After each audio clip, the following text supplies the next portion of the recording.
Exodus, chapter 1. Now these are the names of the children of Israel which came into Egypt. Every man and his household came with Jacob: Reuben, Simeon, Levi and Judah, Issachar, Zebulun and Benjamin, Dan and Naphtali, Gad and Asher. And all the souls that came out of the loins of Jacob were 70 souls, for Joseph was in Egypt already. And Joseph died, and all his brethren, and all that generation. And the children of Israel were fruitful, and increased abundantly, and multiplied, and waxed exceeding mighty, and the land was filled with them. Now there arose up a new king over Egypt, which knew not Joseph. And he said unto his people, Behold, the people of the children of Israel are more and mightier than we. Come on, let us deal wisely with them, lest they multiply, and it come to pass that when there falleth out any war, they join also unto our enemies, and fight against us, and so get them up out of the land. Therefore they did set over them taskmasters to afflict them with their burdens. And they built for Pharaoh treasure cities, Pithom and Ramses. But the more they afflicted them, the more they multiplied and grew.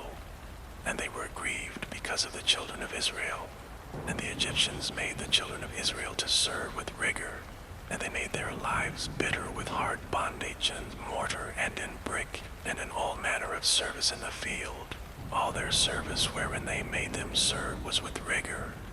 And the king of Egypt spake to the Hebrew midwives, of which the name of one was Shiphrah, and the name of the other Puah. And he said, When ye do the office of a midwife to the Hebrew women, and see them upon the stools, if it be a son, then ye shall kill him. But if it be a daughter, then she shall live. But the midwives feared God, and did not as the king of Egypt commanded them, but saved the men children alive. And the king of Egypt called for the midwives, and said unto them, Why have ye done this thing, and have saved the men children alive?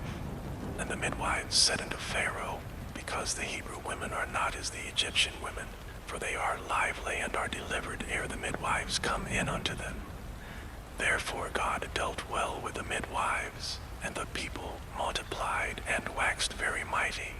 And it came to pass, because the midwives feared God, that he made them houses.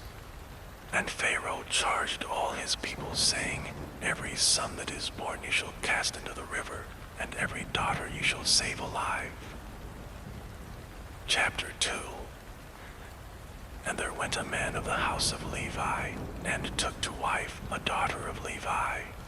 And the woman conceived, and bare a son. And when she saw him that he was a goodly child, she hid him 3 months. And when she could no longer hide him, she took for him an ark of bulrushes, and daubed it with slime and with pitch, and put the child therein. And she laid it in the flags by the river's brink. And his sisters stood afar off to wit what would be done to him. And the daughter of Pharaoh came down to wash herself at the river, and her maidens walked along by the river's side. And when she saw the ark among the flags, she sent her maid to fetch it. And when she had opened it, she saw the child, and behold, the babe wept. And she had compassion on him, and said, This is one of the Hebrews' children. Then said his sister to Pharaoh's daughter, Shall I go and call to thee a nurse of the Hebrew women, that she may nurse the child for thee? And Pharaoh's daughter said to her, Go. And the maid went and called the child's mother. And Pharaoh's daughter said unto her, Take this child away and nurse it for me, and I will give thee thy wages. And the woman took the child and nursed it, and the child grew. And she brought him unto Pharaoh's daughter, and he became her son. And she called his name Moses. And she said, Because I drew him out of the water. And it came to pass in those days when Moses was grown, that he went out unto his brethren, and looked on their burdens. And he spied an Egyptian smiting an Hebrew, one of his brethren. And he looked this way and that way, and when he saw there was no man, he slew the Egyptian and hid him in the sand. And when he went out the second day, behold, 2 men of the Hebrews strove together. And he said to him that did the wrong, Wherefore smitest thou thy fellow? And he said, Who made thee a prince and a judge over us? Intendest thou to kill me as thou killedst the Egyptian? And Moses feared and said, Surely this thing is known. Now when Pharaoh heard this thing, he sought to slay Moses, but Moses fled from the face of Pharaoh, and dwelt in the land of Midian, and he sat down by a well. Now the priest of Midian had 7 daughters, and they came and drew water and filled the troughs to water their father's flock. And the shepherds came and drove them away, but Moses stood up and helped them, and watered their flock. And when they came to Reuel their father, he said, How is it that ye are come so soon today? And they said, An Egyptian delivered us out of the hand of the shepherds, and also drew water enough for us, and watered the flock. And he said unto his daughters, And where is he? Why is it that ye have left the man? Call him, that he may eat bread. And Moses was content to dwell with the man, and he gave Moses Zipporah his daughter, and she bare him a son, and he called his name Gershom, for he said, I have been a stranger in a strange land. And it came to pass in process of time that the king of Egypt died, and the children of Israel sighed by reason of the bondage, and they cried, and their cry came up unto God by reason of the bondage. And God heard their groaning. God remembered his covenant with Abraham, with Isaac, and with Jacob. And God looked upon the children of Israel, and God had respect unto them. Chapter 3. Now Moses kept the flock of Jethro his father-in-law, the priest of Midian, and he led the flock to the backside of the desert, and came to the mountain of God, even to Horeb. And the angel of the Lord appeared unto him in a flame of fire out of the midst of a bush. And he looked, and behold, the bush burned with fire, and the bush was not consumed. And Moses said, I will now turn aside and see this great sight, why the bush is not burnt. And when the Lord saw that he turned aside to see, God called unto him out of the midst of the bush and said, Moses, Moses. And he said, Here am I. And he said, Draw not nigh hither. Put off thy shoes from off thy feet, for the place whereon thou standest is holy ground. Moreover he said, I am the God of thy father, the God of Abraham, the God of Isaac, and the God of Jacob. And Moses hid his face, for he was afraid to look upon God. And the Lord said, I have surely seen the affliction of my people which are in Egypt, and have heard their cry by reason of their taskmasters, for I know their sorrows. And I am come down to deliver them out of the hand of the Egyptians, and to bring them up out of that land unto a good land and a large, unto a land flowing with milk and honey, unto the place of the Canaanites, and the Hittites, and the Amorites, and the Perizzites, and the Hivites, and the Jebusites. Now therefore, behold, the cry of the children of Israel is come unto me, and I have also seen the oppression wherewith the Egyptians oppress them. Come now therefore, and I will send thee unto Pharaoh, that thou mayest bring forth my people, the children of Israel, out of Egypt. And Moses said unto God, Who am I that I should go unto Pharaoh, and that I should bring forth the children of Israel out of Egypt? And he said, Certainly I will be with thee, and this shall be a token unto thee, that I have sent thee. When thou hast brought forth the people out of Egypt, ye shall serve God upon this mountain. And Moses said unto God, Behold, when I come unto the children of Israel, and shall say unto them, The God of your fathers hath sent me unto you, and they shall say to me, What is his name? what shall I say unto them? And God said unto Moses, I am that I am. And he said, Thus shalt thou say unto the children of Israel, I am hath sent me unto you. And God said moreover unto Moses, Thus shalt thou say unto the children of Israel, The Lord God of your fathers, the God of Abraham, the God of Isaac, and the God of Jacob hath sent me unto you. This is my name forever, and this is my memorial unto all generations. Go and gather the elders of Israel together, and say unto them, The Lord God of your fathers, the God of Abraham, of Isaac, and of Jacob, appeared unto me, saying, I have surely visited you, and seen that which is done to you in Egypt. And I have said, I will bring you up out of the affliction of Egypt, unto the land of the Canaanites, and the Hittites, and the Amorites, and the Perizzites, and the Hivites, and the Jebusites, unto a land flowing with milk and honey. And they shall hearken to thy voice, and thou shalt come, thou and the elders of Israel, unto the king of Egypt, and ye shall say unto him, The Lord God of the Hebrews hath met with us. And now let us go, we beseech thee, 3 days' journey into the wilderness, that we may sacrifice to the Lord our God. And I am sure that the king of Egypt will not let you go, no, not by a mighty hand. And I will stretch out my hand and smite Egypt with all my wonders which I will do in the midst thereof. And after that he will let you go. And I will give this people favor in the sight of the Egyptians. And it shall come to pass that when ye go, ye shall not go empty, but every woman shall borrow of her neighbor, and of her that sojourneth in her house, jewels of silver, and jewels of gold, and raiment. And ye shall put them upon your sons, and upon your daughters, and ye shall spoil the Egyptians. Chapter 4. And Moses answered and said, But behold, they will not believe me, nor hearken unto my voice, for they will say, The Lord hath not appeared unto thee.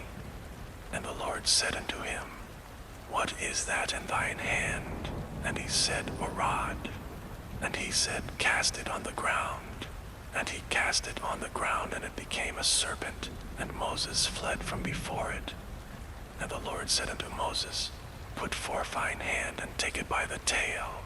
And he put forth his hand, and caught it, and it became a rod in his hand, that they may believe that the Lord God of their fathers, the God of Abraham, the God of Isaac, and the God of Jacob, hath appeared unto thee. And the Lord said furthermore unto him, Put now thine hand into thy bosom. And he put his hand into his bosom, and when he took it out, behold, his hand was leprous as snow. And he said, Put thine hand into thy bosom again. And he put his hand into his bosom again, and plucked it out of his bosom. And behold, it was turned again as his other flesh.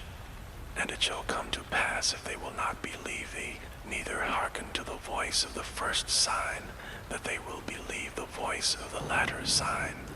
And it shall come to pass, if they will not believe also these 2 signs, neither hearken unto thy voice, that thou shalt take of the water of the river, and pour it upon the dry land.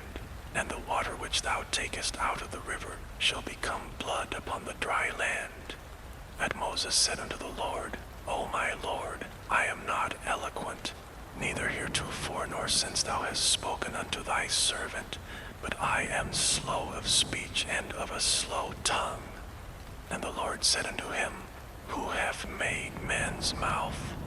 Or who maketh the dumb, or deaf, or the seeing, or the blind? Have not I the Lord? Now therefore go, and I will be with thy mouth, and teach thee what thou shalt say. And he said, O my Lord, send, I pray thee, by the hand of him whom thou wilt send. And the anger of the Lord was kindled against Moses, and he said, Is not Aaron the Levite thy brother? I know that he can speak well, and also, behold, he cometh forth to meet thee, and when he seeth thee, he will be glad in his heart. And thou shalt speak unto him, and put words in his mouth, and I will be with thy mouth, and with his mouth, and will teach you what he shall do.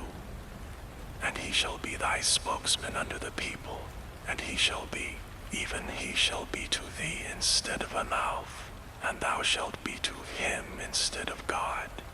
And thou shalt take this rod in thine hand, wherewith thou shalt do signs. And Moses went and returned to Jethro his father-in-law, and said unto him, Let me go, I pray thee, and return unto my brethren which are in Egypt, and see whether they be yet alive. And Jethro said to Moses, Go in peace. And the Lord said unto Moses in Midian, Go, return unto Egypt, for all the men are dead which sought thy life. And Moses took his wife and his sons, and set them upon an ass, and he returned to the land of Egypt. And Moses took the rod of God in his hand. And the Lord said unto Moses, When thou goest to return into Egypt, see that thou do all those wonders before Pharaoh, which I have put in thine hand. But I will harden his heart, that he shall not let the people go. And thou shalt say unto Pharaoh, Thus saith the Lord, Israel is my son, even my firstborn. And I say unto thee, Let my son go, that he may serve me. And if thou refuse to let him go, behold, I will slay thy son, even thy firstborn. And it came to pass by the way in the inn, that the Lord met him and sought to kill him. Then Zipporah took a sharp stone, and cut off the foreskin of her son, and cast it at his feet, and said, Surely a bloody husband art thou to me. So he let him go. Then she said, A bloody husband thou art, because of the circumcision. And the Lord said to Aaron, Go into the wilderness to meet Moses. And he went and met him in the mount of God, and kissed him. And Moses told Aaron all the words of the Lord, who had sent him, and all the signs which he had commanded him. And Moses and Aaron went and gathered together all the elders of the children of Israel. And Aaron spoke all the words which the Lord had spoken unto Moses, and did the signs in the sight of the people. And the people believed, and when they heard that the Lord had visited the children of Israel, and that he had looked upon their affliction, then they bowed their heads and worshipped. Chapter 5. And afterward Moses and Aaron went in, and told Pharaoh, Thus saith the Lord God of Israel, Let my people go, that they may hold a feast unto me in the wilderness.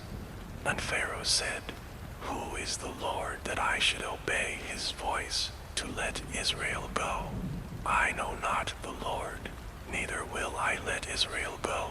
And they said, The God of the Hebrews hath met with us. Let us go, we pray thee, 3 days' journey into the desert, and sacrifice unto the Lord our God, lest he fall upon us with pestilence, or with the sword. And the king of Egypt said unto them, Wherefore do ye, Moses and Aaron, let the people from their works? Get you unto your burdens. And Pharaoh said, Behold, the people of the land now are many, and ye make them rest from their burdens. And Pharaoh commanded the same day the taskmasters of the people and their officers, saying, Ye shall no more give the people straw to make brick as heretofore. Let them go and gather straw for themselves. And the tale of the bricks which they did make heretofore ye shall lay upon them. Ye shall not diminish aught thereof, for they be idle. Therefore they cry, saying, Let us go and sacrifice to our God. Let there more work be laid upon the men, that they may labor therein, and let them not regard vain words. And the taskmasters of the people went out, and their officers, and they spake to the people, saying, Thus saith Pharaoh, I will not give you straw. Go ye, get your straw where ye can find it, yet not aught of your work shall be diminished. So the people were scattered abroad throughout all the land of Egypt to gather stubble instead of straw, and the taskmasters hasted them, saying, Fulfill your works, your daily tasks, as when there was straw. And the officers of the children of Israel, which Pharaoh's taskmasters had set over them, were beaten and demanded, Wherefore have ye not fulfilled your task in making brick both yesterday and today as heretofore? Then the officers of the children of Israel came and cried unto Pharaoh, saying, Wherefore dealest thou thus with thy servants? There is no straw given unto thy servants. And they say to us, Make brick, and behold, thy servants are beaten, but the fault is thine own people. But he said, Ye are idle, ye are idle. Therefore ye say, Let us go and do sacrifice to the Lord. Go therefore now and work, for there shall no straw be given you, yet shall ye deliver the tale of bricks. And the officers of the children of Israel did see that they were in evil case, after it was said, Ye shall not manage aught from your bricks of your daily task. And they met Moses and Aaron, who stood in the way as they came forth from Pharaoh. And they said unto them, The Lord look upon you and judge, because ye have made our savor to be abhorred in the eyes of Pharaoh and in the eyes of his servants, to put a sword in their hand to slay us.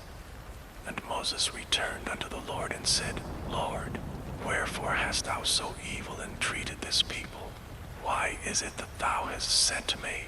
For since I came to Pharaoh to speak in thy name, he hath done evil to this people, neither hast thou delivered thy people at all. Chapter 6. Then the Lord said unto Moses, Now shalt thou see what I will do to Pharaoh, for with a strong hand shall he let them go, and with a strong hand shall he drive them out of his land. And God spake unto Moses and said unto him, I am the Lord, and I appeared unto Abraham, unto Isaac, and unto Jacob by the name of God Almighty, but by my name Jehovah was I not known to them. And I have also established my covenant with them, to give them the land of Canaan, the land of their pilgrimage wherein they were strangers. And I have also heard the groaning of the children of Israel, whom the Egyptians keep in bondage, and I have remembered my covenant. Wherefore say unto the children of Israel, I am the Lord, and I will bring you out from under the burdens of the Egyptians, and I will rid you out of their bondage, and I will redeem you with a stretched out arm, and with great judgments. And I will take you to me for a people, and I will be to you a God. And ye shall know that I am the Lord your God, which bringeth you out from under the burdens of the Egyptians. And I will bring you in unto the land concerning the which I did swear to give it to Abraham, to Isaac, and to Jacob, and I will give it you for an heritage. I am the Lord. And Moses spake so unto the children of Israel, but they hearkened not unto Moses for anguish of spirit, and for cruel bondage. And the Lord spake unto Moses, saying, Go in, speak unto Pharaoh king of Egypt, that he let the children of Israel go out of his land. And Moses spake before the Lord, saying, Behold, the children of Israel have not hearkened unto me. How then shall Pharaoh hear me, who am of uncircumcised lips? And the Lord spake unto Moses and unto Aaron, and gave them a charge unto the children of Israel, and unto Pharaoh king of Egypt, to bring the children of Israel out of the land of Egypt. These be the heads of their fathers' houses, the sons of Reuben, the firstborn of Israel, Hanok, and Palu, Hezron, and Carmi. These be the families of Reuben. And the sons of Simeon, Jemuel, and Jamin, and Ohad, and Jachin, and Zohar, and Shaul, the son of a Canaanitish woman. These are the families of Simeon.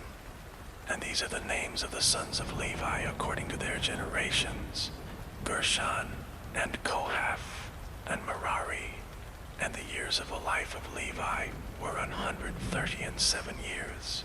The sons of Gershon, Libni and Shimei according to their families. And the sons of Kohath, Amram, and Izhar, and Hebron, and Uziel. And the years of the life of Kohath were 133 years. And the sons of Merari, Mahali, and Mushai. These are the families of Levi according to their generations. And Amram took him Jochebed his father's sister to wife, and she bare him Aaron and Moses. And the years of the life of Amram were 137 years.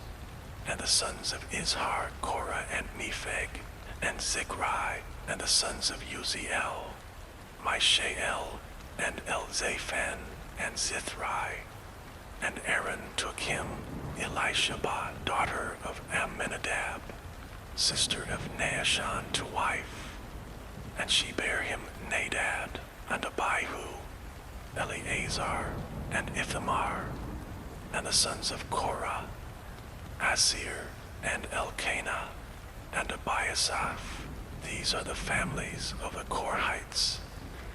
And Eleazar, Aaron's son, took him one of the daughters of Putiel to wife, and she bare him Phinehas. These are the heads of the fathers of the Levites according to their families. These are that Aaron and Moses to whom the Lord said, Bring out the children of Israel from the land of Egypt according to their armies. These are they which spake to Pharaoh king of Egypt to bring out the children of Israel from Egypt. These are that Moses and Aaron. And it came to pass on the day when the Lord spake unto Moses in the land of Egypt, that the Lord spake unto Moses, saying, I am the Lord. Speak thou unto Pharaoh king of Egypt all that I say unto thee. And Moses said before the Lord, Behold, I am of uncircumcised lips, and how shall Pharaoh hearken unto me? Chapter 7. And the Lord said unto Moses, See, I have made thee a god to Pharaoh, and Aaron thy brother shall be thy prophet. Thou shalt speak all that I command thee, and Aaron thy brother shall speak unto Pharaoh, that he send the children of Israel out of his land. And I will harden Pharaoh's heart, and multiply my signs and my wonders in the land of Egypt. But Pharaoh shall not hearken unto you, that I may lay my hand upon Egypt and bring forth mine armies and my people, the children of Israel, out of the land of Egypt by great judgments. And the Egyptians shall know that I am the Lord when I stretch forth mine hand upon Egypt, and bring out the children of Israel from among them. And Moses and Aaron did as the Lord commanded them, so did they. And Moses was 80 years old, and Aaron 83 years old, when they spake unto Pharaoh. And the Lord spake unto Moses and unto Aaron, saying, When Pharaoh shall speak unto you, saying, Show a miracle for you, then thou shalt say unto Aaron, Take thy rod and cast it before Pharaoh, and it shall become a serpent. And Moses and Aaron went in unto Pharaoh, and they did so as the Lord had commanded. And Aaron cast down his rod before Pharaoh, and before his servants, and it became a serpent. Then Pharaoh also called the wise men and the sorcerers. Now the magicians of Egypt, they also did in like manner with their enchantments. For they cast down every man his rod, and they became serpents, but Aaron's rod swallowed up their rods. And he hardened Pharaoh's heart, that he hearkened not unto them, as the Lord had said. And the Lord said unto Moses, Pharaoh's heart is hardened, he refuseth to let the people go. Get thee unto Pharaoh in the morning. Lo, he goeth out unto the water, and thou shalt stand by the river's brink, against he come. And the rod which was turned to a serpent shalt thou take in thine hand. And thou shalt say unto him, The Lord God of the Hebrews hath sent me unto thee, saying, Let my people go, that they may serve me in the wilderness. And behold, hitherto thou wouldst not hear. Thus saith the Lord, In this thou shalt know that I am the Lord. Behold, I will smite with a rod that is in mine hand upon the waters which are in the river, and they shall be turned to blood. And the fish that is in the river shall die, and the river shall stink, and the Egyptians shall loathe to drink of the water of the river. And the Lord spake unto Moses, say unto Aaron, Take thy rod and stretch out thine hand upon the waters of Egypt, upon their streams, upon their rivers, and upon their ponds, and upon all their pools of water, that they may become blood, and that there may be blood throughout all the land of Egypt, both in vessels of wood and in vessels of stone. And Moses and Aaron did so as the Lord commanded. And he lifted up the rod and smote the waters that were in the river in the sight of Pharaoh, and in the sight of his servants. And all the waters that were in the river were turned to blood. And the fish that was in the river died, and the rivers stank, and the Egyptians could not drink of the water of the river, and there was blood throughout all the land of Egypt. And the magicians of Egypt did so with their enchantments, and Pharaoh's heart was hardened, neither did he hearken unto them, as the Lord had said. And Pharaoh turned and went into his house, neither did he set his heart to this also. And all the Egyptians digged round about the river for water to drink, for they could not drink of the water of the river. And 7 days were fulfilled, after that the Lord had smitten the river. Chapter 8. And the Lord spake unto Moses, Go unto Pharaoh, and say unto him, Thus saith the Lord, Let my people go, that they may serve me. And if thou refuse to let them go, behold, I will smite all thy borders with frogs. And the river shall bring forth frogs abundantly, which shall go up and come into thine house, and into thy bedchamber, and upon thy bed, and into the house of thy servants, and upon thy people, and into thine ovens, and into thy kneading troughs. And the frogs shall come up both on thee, and upon thy people, and upon all thy servants. And the Lord spake unto Moses, Say unto Aaron, Stretch forth thine hand with thy rod over the streams, over the rivers, and over the ponds, and cause frogs to come up upon the land of Egypt. And Aaron stretched out his hand over the waters of Egypt, and the frogs came up and covered the land of Egypt. And the magicians did so with their enchantments, and brought up frogs up in the land of Egypt. And Pharaoh called for Moses and Aaron, and said, Entreat the Lord that he may take away the frogs from me and from my people, and I will let the people go, that they may do sacrifice unto the Lord. And Moses said unto Pharaoh, Glory over me, when shall I entreat for thee, and for thy servants, and for thy people, to destroy the frogs from thee, and thy houses, that they may remain in the river only? And he said, Tomorrow. And he said, Be it according to thy word, that thou mayest know that there is none like unto the Lord our God. And the frogs shall depart from thee, and from thy houses, and from thy servants, and from thy people. They shall remain in the river only. And Moses and Aaron went out from Pharaoh, and Moses cried unto the Lord because of the frogs which he had brought against Pharaoh. And the Lord did according to the word of Moses. And the frogs died out of the houses, out of the villages, and out of the fields. And they gathered them together upon heaps, and the land stank.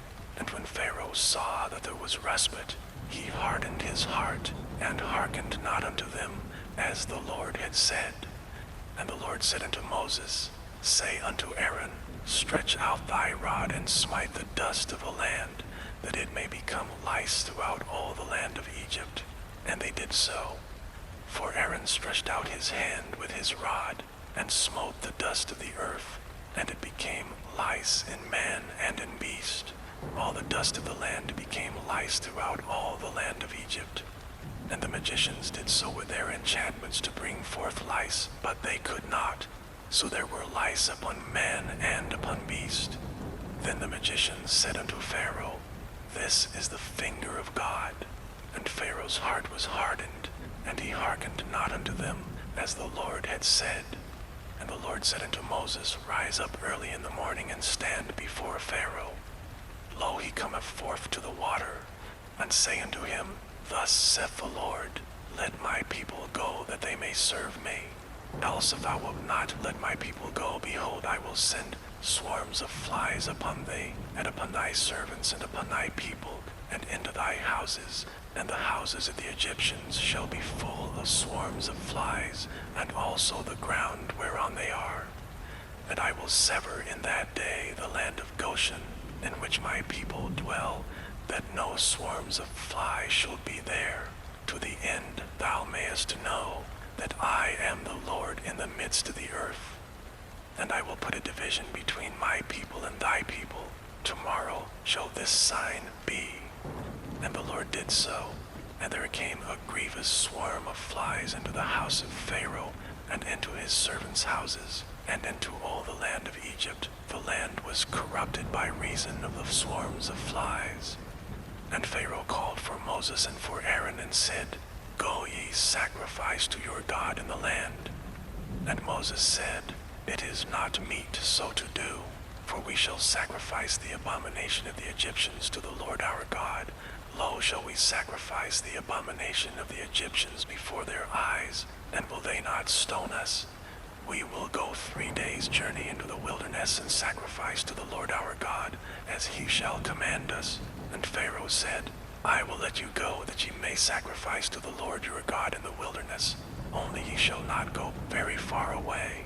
Entreat for me. And Moses said, Behold, I go out from thee, and I will entreat the Lord, that the swarms of flies may depart from Pharaoh, from his servants, and from his people tomorrow. But let not Pharaoh deal deceitfully any more, in not letting the people go to sacrifice to the Lord. And Moses went out from Pharaoh, and entreated the Lord. And the Lord did according to the word of Moses. And he removed the swarms of flies from Pharaoh, from his servants, and from his people. There remained not one. And Pharaoh hardened his heart at this time also, neither would he let the people go. Chapter 9. Then the Lord said unto Moses, Go in unto Pharaoh, and tell him, Thus saith the Lord God of the Hebrews, Let my people go, that they may serve me. For if thou refuse to let them go, and wilt hold them still, behold, the hand of the Lord is upon thy cattle which is in the field, upon the horses, upon the asses, upon the camels, upon the oxen, and upon the sheep. There shall be a very grievous murrain. And the Lord shall sever between the cattle of Israel and the cattle of Egypt, and there shall nothing die of all that is the children's of Israel. And the Lord appointed a set time, saying, Tomorrow the Lord shall do this thing in the land. And the Lord did that thing on the morrow, and all the cattle of Egypt died, but the cattle of the children of Israel died not one. And Pharaoh sent, and behold, there was not one of the cattle of the Israelites dead. And the heart of Pharaoh was hardened, and he did not let the people go. And the Lord said unto Moses and unto Aaron, Take to you handfuls of ashes of the furnace, and let Moses sprinkle it toward the heaven in the sight of Pharaoh. And it shall become small dust in all the land of Egypt, and shall be a boil breaking forth with blains upon man and upon beast, throughout all the land of Egypt. And they took ashes of the furnace, and stood before Pharaoh, and Moses sprinkled it up toward heaven, and it became a boil breaking forth with blains upon man and upon beast. And the magicians could not stand before Moses because of the boils, for the boil was upon the magicians and upon all the Egyptians. And the Lord hardened the heart of Pharaoh, and he hearkened not unto them, as the Lord had spoken unto Moses. And the Lord said unto Moses, Rise up early in the morning, and stand before Pharaoh, and say unto him, Thus saith the Lord God of the Hebrews, Let my people go, that they may serve me. For I will at this time send all my plagues upon thine heart, and upon thy servants, and upon thy people, that thou mayest know that there is none like me in all the earth. For now I will stretch out my hand, that I may smite thee and thy people with pestilence, and thou shalt be cut off from the earth. And in very deed for this cause have I raised thee up, for to show in thee my power, and that my name may be declared throughout all the earth. As yet exaltest thou thyself against my people, that thou wilt not let them go. Behold, tomorrow about this time, I will cause it to rain a very grievous hail, such as hath not been in Egypt since the foundation thereof even until now. Send therefore now and gather thy cattle, and all that thou hast in the field, For upon every man and beast which shall be found in the field, and shall not be brought home, the hail shall come down upon them, and they shall die. He that feared the word of the Lord among the servants of Pharaoh made his servants and his cattle flee into the houses, and he that regarded not the word of the Lord left his servants and his cattle in the field. And the Lord said unto Moses, Stretch forth thine hand toward heaven, that there may be hail in all the land of Egypt, upon man and upon beast, and upon every herb of the field throughout the land of Egypt.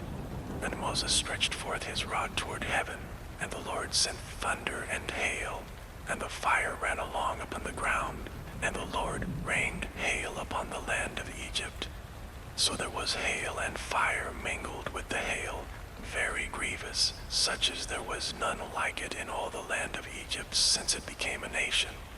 And the hail smote throughout all the land of Egypt all that was in the field, both man and beast.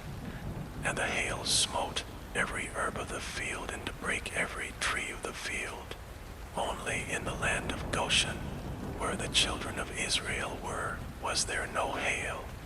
And Pharaoh sent and called for Moses and Aaron, and said unto them, I have sinned this time. The Lord is righteous, and I and my people are wicked.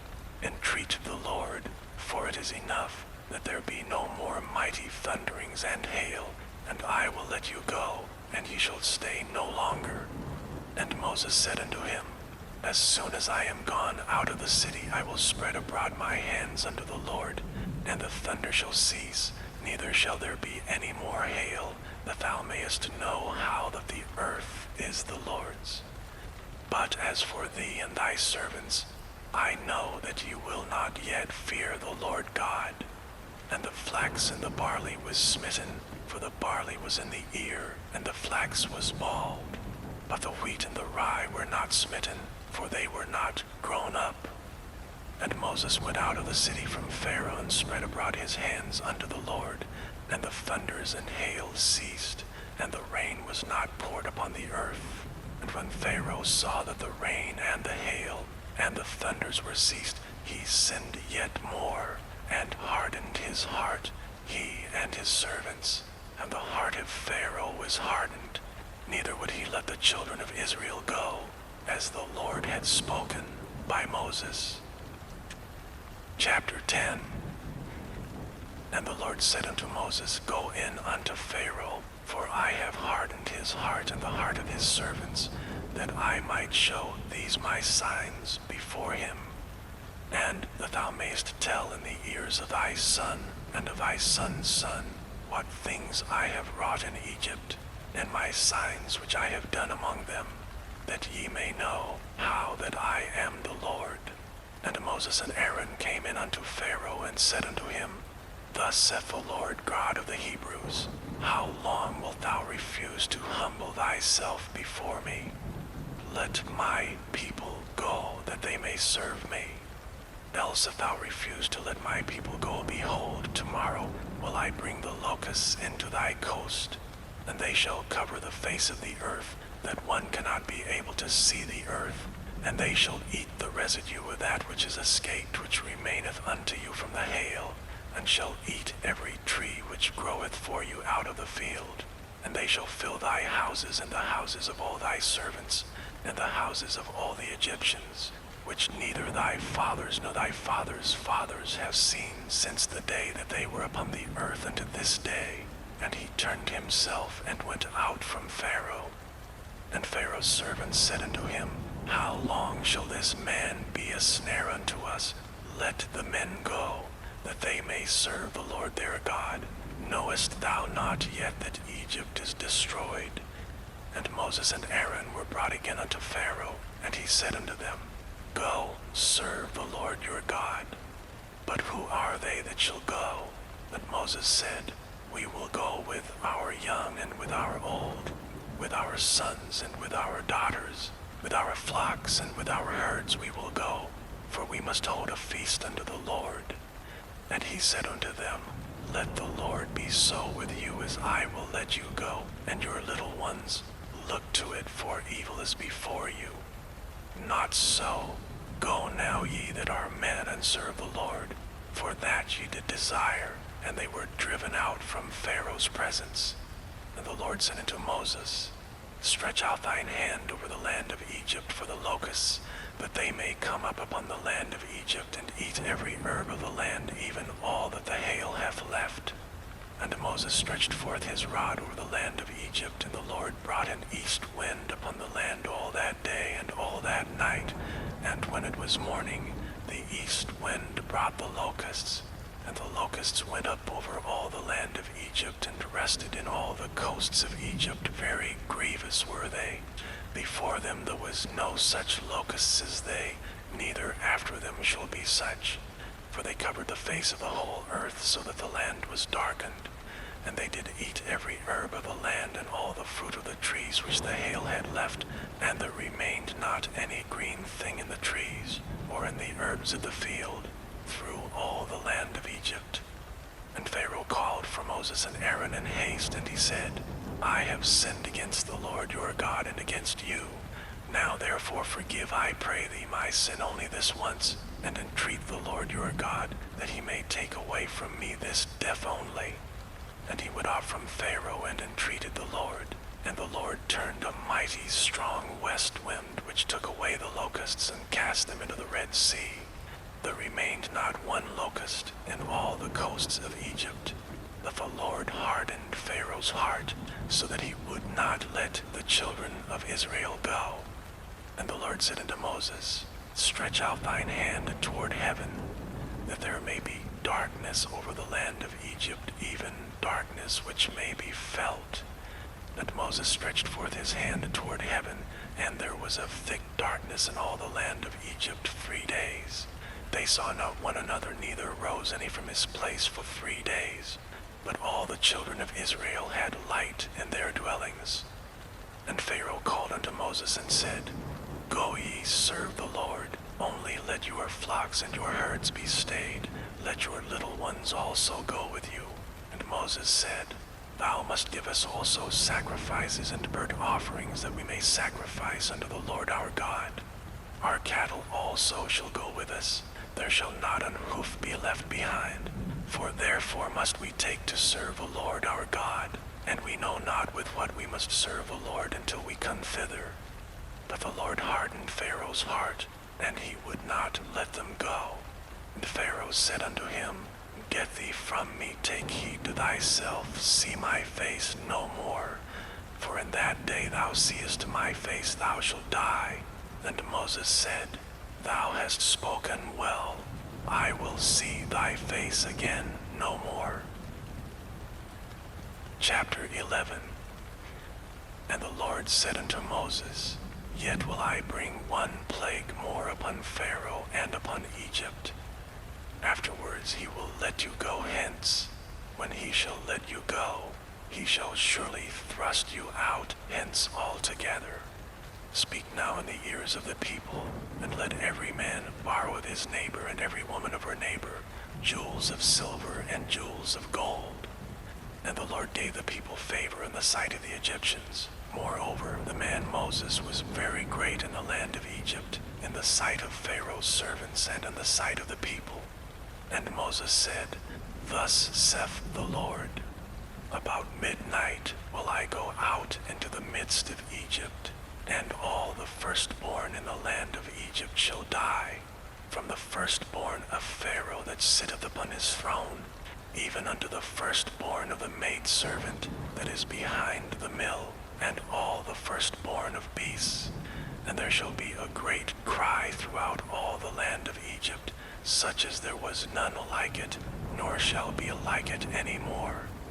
But against any of the children of Israel shall not a dog move his tongue, against man or beast, that ye may know how that the Lord doth put a difference between the Egyptians and Israel. And all these thy servants shall come down unto me, and bow down themselves unto me, saying, Get thee out, and all the people that follow thee, and after that I will go out. And he went out from Pharaoh in a great anger. And the Lord said unto Moses, Pharaoh shall not hearken unto you, that my wonders may be multiplied in the land of Egypt. And Moses and Aaron did all these wonders before Pharaoh, and the Lord hardened Pharaoh's heart, so that he would not let the children of Israel go out of his land. Chapter 12. And the Lord spake unto Moses and Aaron in the land of Egypt, saying, This month shall be unto you the beginning of months. It shall be the first month of the year to you. Speak ye unto all the congregation of Israel, saying, In the 10th day of this month they shall take to them every man a lamb according to the house of their fathers, a lamb for an house. And if the household be too little for the lamb, let him and his neighbor next unto his house take it according to the number of the souls. Every man according to his eating shall make your account for the lamb. Your lamb shall be without blemish, a male of the first year. You shall take it out from the sheep and from the goats, and you shall keep it up until the 14th day of the same month. And the whole assembly of the congregation of Israel shall kill it in the evening. And they shall take of the blood and strike it on the 2 side posts and on the upper door post of the houses wherein they shall eat it. They shall eat the flesh in that night, roasted with fire and unleavened bread, and with bitter herbs they shall eat it.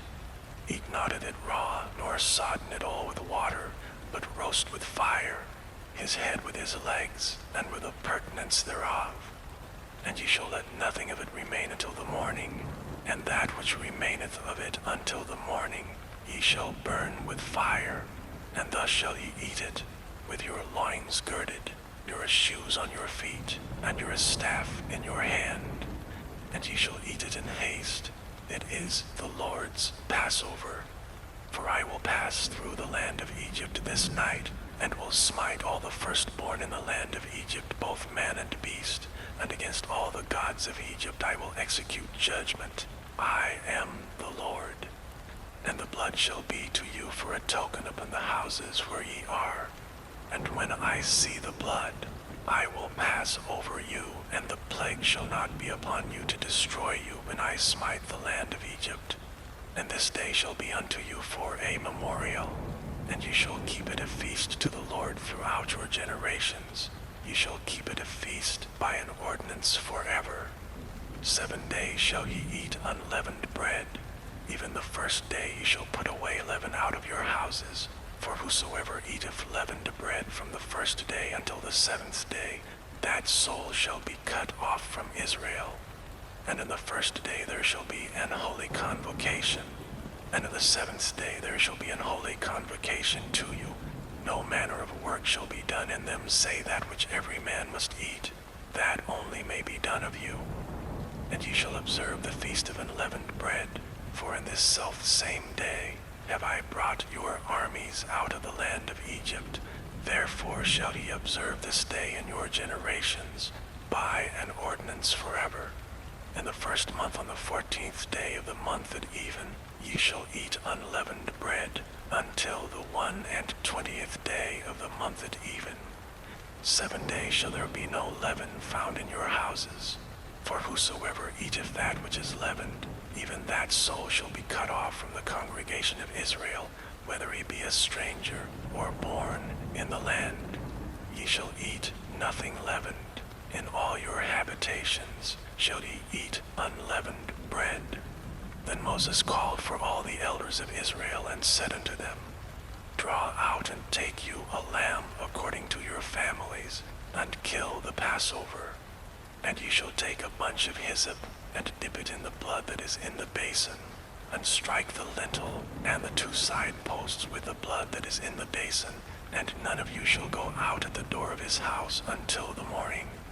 For the Lord will pass through to smite the Egyptians, and when he seeth the blood upon the lintel and on the 2 side posts, the Lord will pass over the door, and will not suffer the destroyer to come in unto your houses to smite you. Ye shall observe this thing for an ordinance to thee, and to thy sons forever. And it shall come to pass, when ye be come to the land which the Lord will give you, according as he hath promised, that ye shall keep this service, it shall come to pass when your children shall say unto you, What mean ye by this service? That ye shall say, It is the sacrifice of the Lord's Passover, who passed over the houses of the children of Israel in Egypt when he smote the Egyptians, and delivered our houses. And the people bowed the head and worshipped. And the children of Israel went away and did as the Lord had commanded Moses and Aaron, so did they. And it came to pass that at midnight the Lord smote all the firstborn of the land of Egypt, from the firstborn of Pharaoh that sat on his throne unto the firstborn of the captive that was in the dungeon, and all the firstborn of cattle. And Pharaoh rose up in the night, he and all his servants and all the Egyptians, and there was a great cry in Egypt, for there was not a house where there was not one dead. And he called for Moses and Aaron by night and said, Rise up and get you forth from among my people, both ye and the children of Israel, and go serve the Lord as ye have said. Also take your flocks and your herds as ye have said, and be gone, and bless me also. And the Egyptians were urgent upon the people, that they might send them out of the land in haste, for they said, We be all dead men. And the people took their dough before it was leavened, their kneading troughs being bound up in their clothes upon their shoulders. And the children of Israel did according to the word of Moses, and they borrowed of the Egyptians jewels of silver and jewels of gold and raiment. And the Lord gave the people favor in the sight of the Egyptians, so that they lent unto them such things as they required, and they spoiled of the Egyptians. And the children of Israel journeyed from Ramesses to Succoth, about 600,000 on foot, that were men beside children. And a mixed multitude went up also with them, and flocks and herds, even very much cattle. And they baked unleavened cakes of the dough which they brought forth out of Egypt, for it was not leavened, because they were thrust out of Egypt and could not tarry, neither had they prepared for themselves any victual.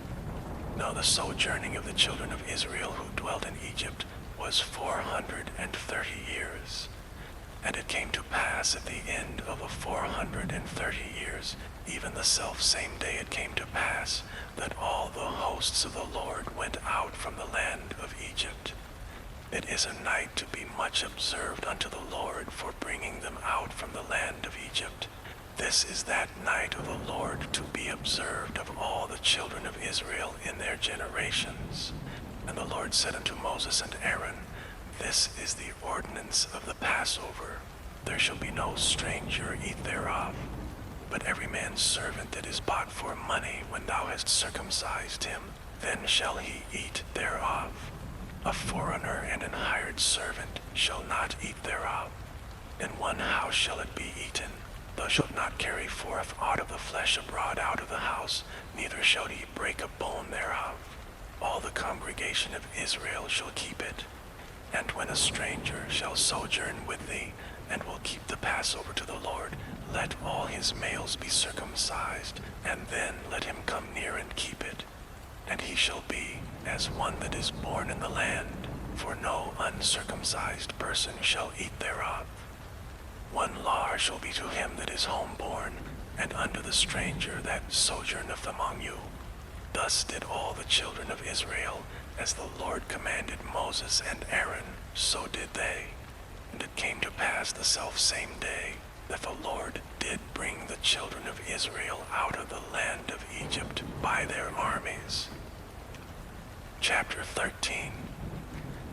And the Lord spake unto Moses, saying, Sanctify unto me all the firstborn, whatsoever openeth the womb among the children of Israel, both of man and of beast, it is mine. And Moses said unto the people, Remember this day in which ye came out from Egypt, out of the house of bondage. For by strength of hand the Lord brought you out from this place.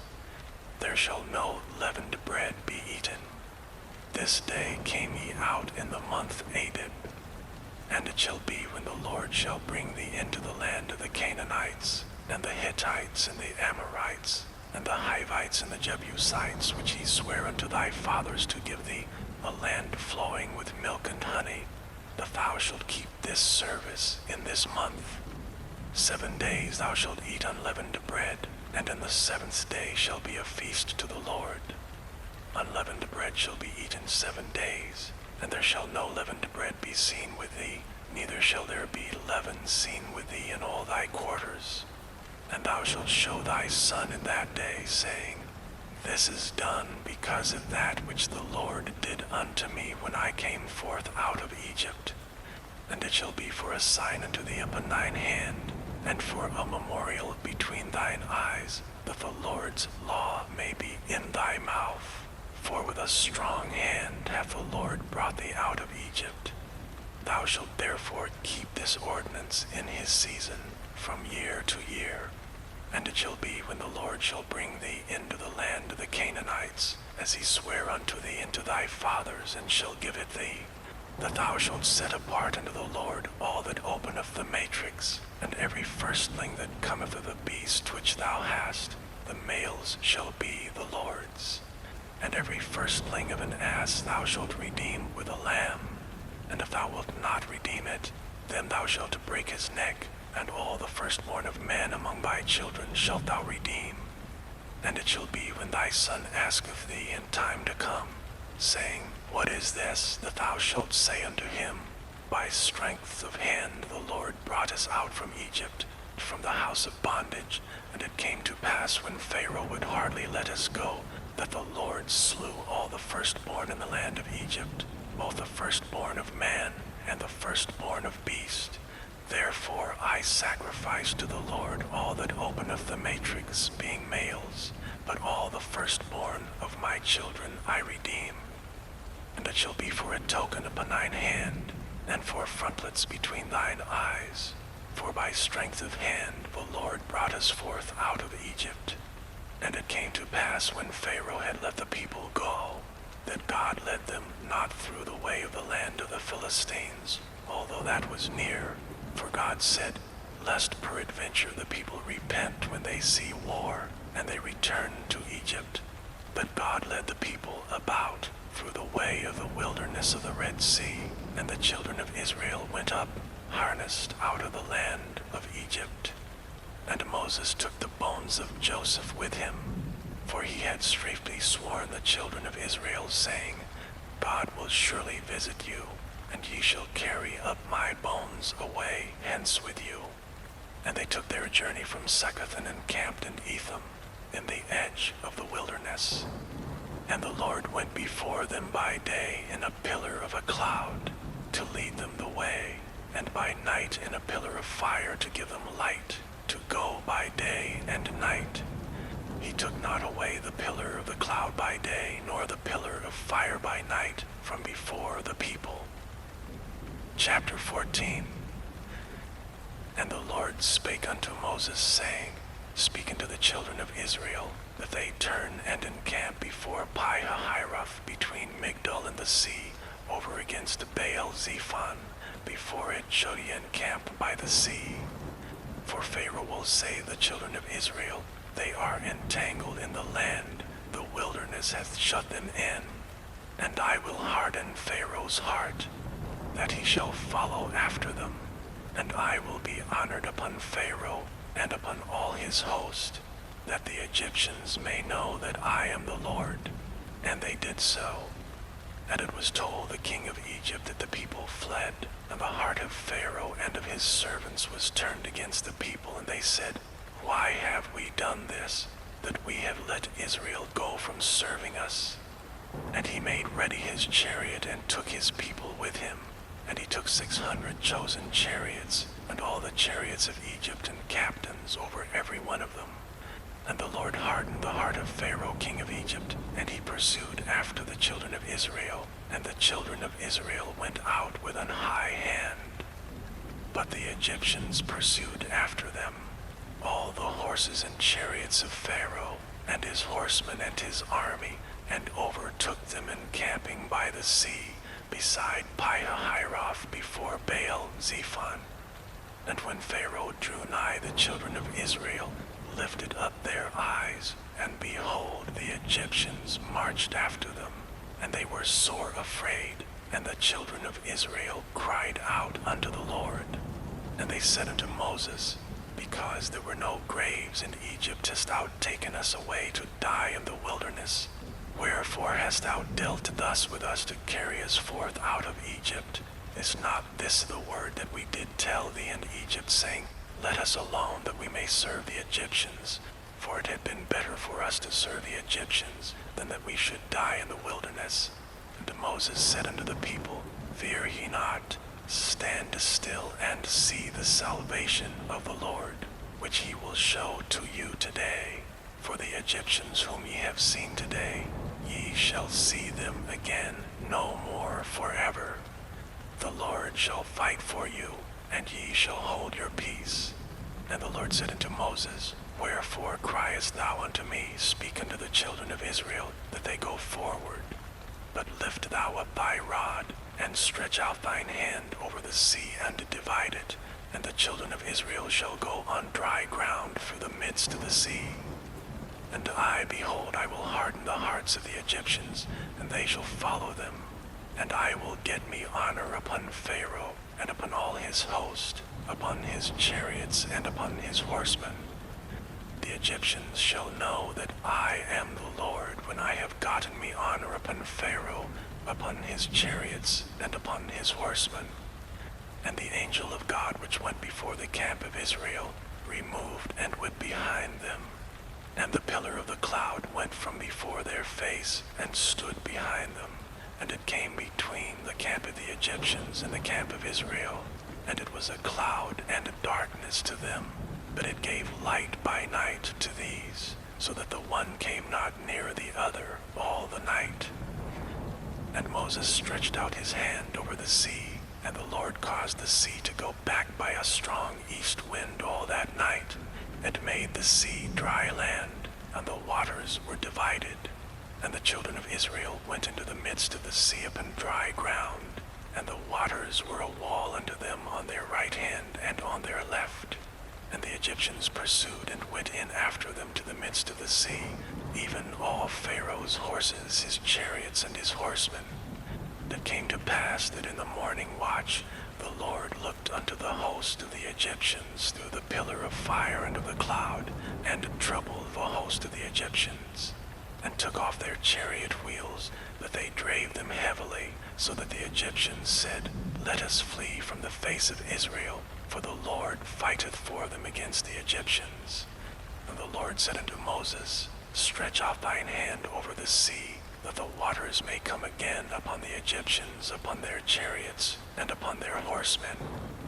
Moses stretched forth his hand over the sea, and the sea returned to his strength when the morning appeared, and the Egyptians fled against it, and the Lord overthrew the Egyptians in the midst of the sea. And the waters returned and covered the chariots and the horsemen, and all the host of Pharaoh that came into the sea after them.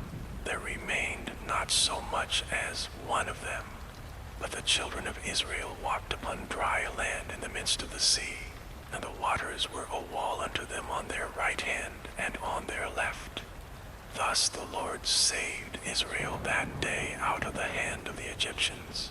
And Israel saw the Egyptians dead upon the seashore. And Israel saw that great work which the Lord did upon the Egyptians. And the people feared the Lord, and believed the Lord and his servant Moses.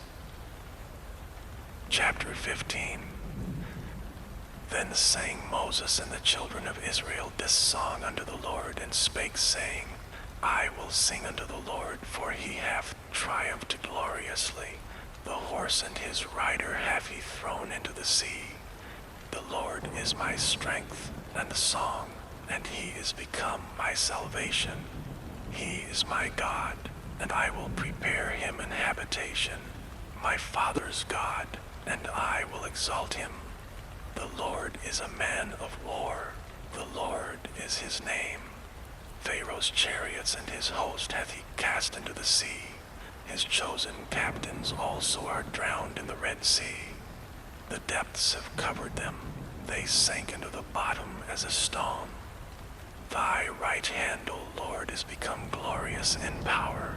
Thy right hand, O Lord, hath dashed in pieces the enemy.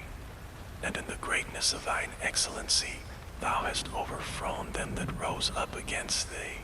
Thou sentest forth thy wrath, which consumed them as stubble.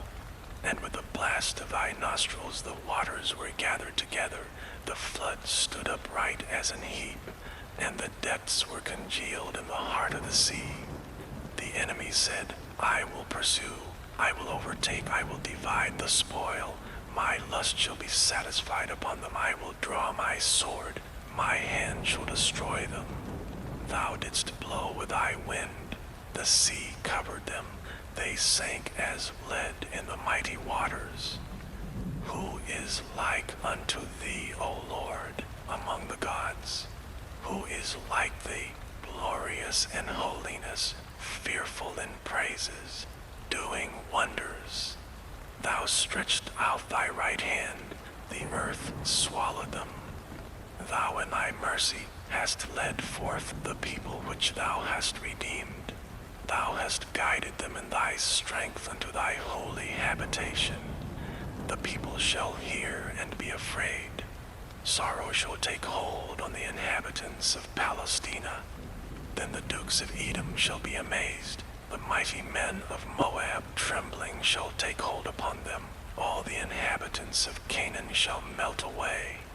Fear and dread shall fall upon them. By the greatness of thine arm they shall be as still as a stone, till thy people pass over, O Lord, till the people pass over which thou hast purchased. Thou shalt bring them in and plant them in the mountain of thine inheritance, in the place, O Lord, which thou hast made for thee to dwell in the sanctuary, O Lord, which thy hands have established. The Lord shall reign forever and ever.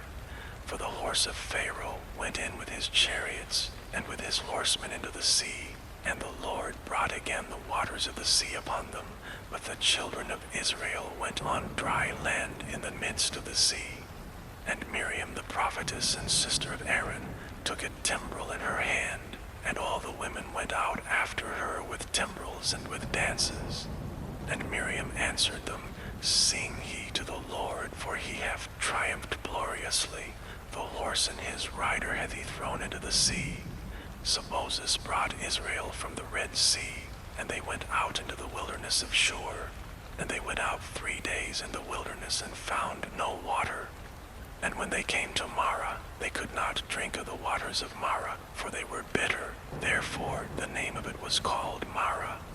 And the people murmured against Moses, saying, What shall we drink? And he cried unto the Lord, and the Lord showed him a tree, which when he had cast into the waters were made sweet.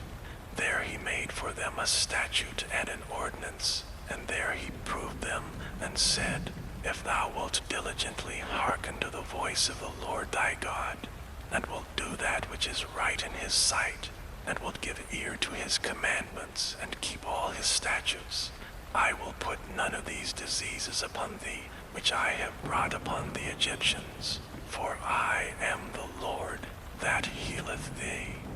And they came to Elim, where were 12 wells of water, and 70 palm trees, and they encamped there by the waters.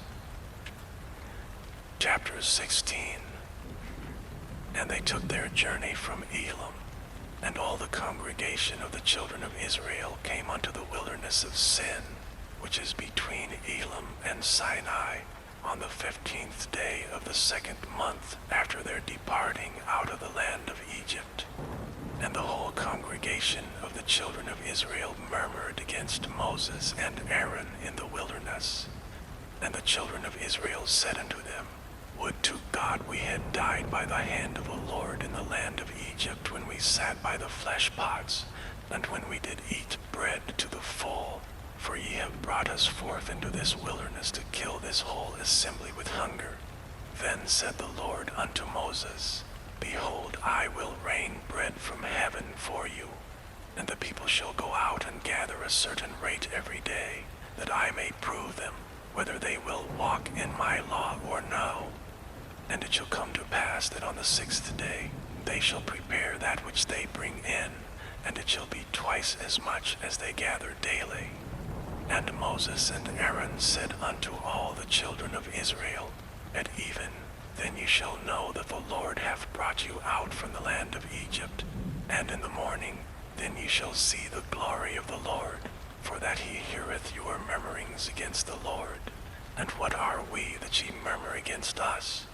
And Moses said, This shall be when the Lord shall give you in the evening flesh to eat, and in the morning bread to the full, for that the Lord heareth your murmurings which ye murmur against him.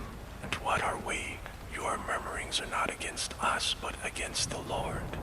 And Moses spake unto Aaron, Say unto all the congregation of the children of Israel, Come near before the Lord, for he hath heard your murmurings. And it came to pass, as Aaron spake unto the whole congregation of the children of Israel, that they looked toward the wilderness, and behold, the glory of the Lord appeared in the cloud. The Lord spake unto Moses, saying, I have heard the murmurings of the children of Israel. Speak unto them, saying, That even ye shall eat flesh, and in the morning ye shall be filled with bread, and ye shall know that I am the Lord your God.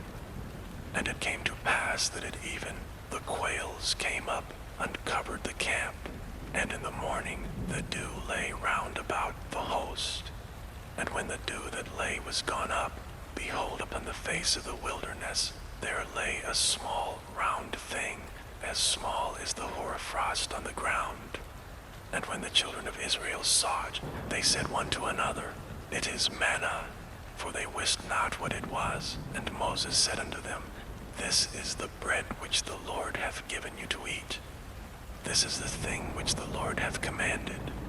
Gather of it every man according to his eating, and omer for every man according to the number of your persons. Take ye every man for them, which are in his tents. And the children of Israel did so, and gathered, some more, some less. And when they did meet it with an omer, he that gathered much had nothing over, and he that gathered little had no lack. They gathered every man according to his eating. And Moses said, Let no man leave of it till the morning. Notwithstanding they hearkened not unto Moses, but some of them left it until the morning, and it bred worms and stank, and Moses was wroth with them. And they gathered it every morning, every man according to his eating, and when the sun waxed hot, it melted. And it came to pass that on the 6th day they gathered twice as much bread, 2 omers for one man. And all the rulers of the congregation came and told Moses. And he said unto them, This is that which the Lord hath said, Tomorrow is the rest of the holy Sabbath unto the Lord. Bake that which ye will bake today, and seethe that ye will seethe, and that which remaineth over lay up for you to be kept until the morning. And they laid it up till the morning as Moses bade, and it did not stink, neither was there any worm therein. And Moses said, Eat that today, for today is a Sabbath unto the Lord. Today ye shall not find it in the field. 6 days ye shall gather it, but on the 7th day, which is the Sabbath, in it there shall be none. And it came to pass that there went out some of the people on the 7th day for to gather, and they found none. And the Lord said unto Moses, How long refuse ye to keep my commandments and my laws? See, for that the Lord hath given you the Sabbath, therefore he giveth you on the 6th day the bread of 2 days. Abide ye every man in his place, let no man go out of his place on the 7th day. So the people rested on the 7th day.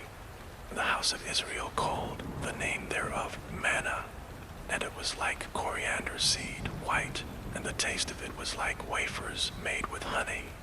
And Moses said, This is the thing which the Lord commandeth. Fill an omer of it to be kept for your generations, that they may see the bread wherewith I have fed you in the wilderness when I brought you forth from the land of Egypt. And Moses said unto Aaron, Take a pot, and put an omer full of manna therein, and lay it up before the Lord, to generations. As the Lord commanded Moses, so Aaron laid it up before the testimony to be kept. And the children of Israel did eat manna 40 years until they came to a land inhabited. They did eat manna until they came into the borders of the land of Canaan. Now an omer is the 10th part of an ephah. Chapter 17. And all the congregation of the children of Israel journeyed from the wilderness of Sin after their journeys, according to the commandment of the Lord, and pitched into Rephidim, and there was no water for the people to drink. Wherefore the people did chide with Moses, and said, Give us water that we may drink. And Moses said unto them, Why chide ye with me?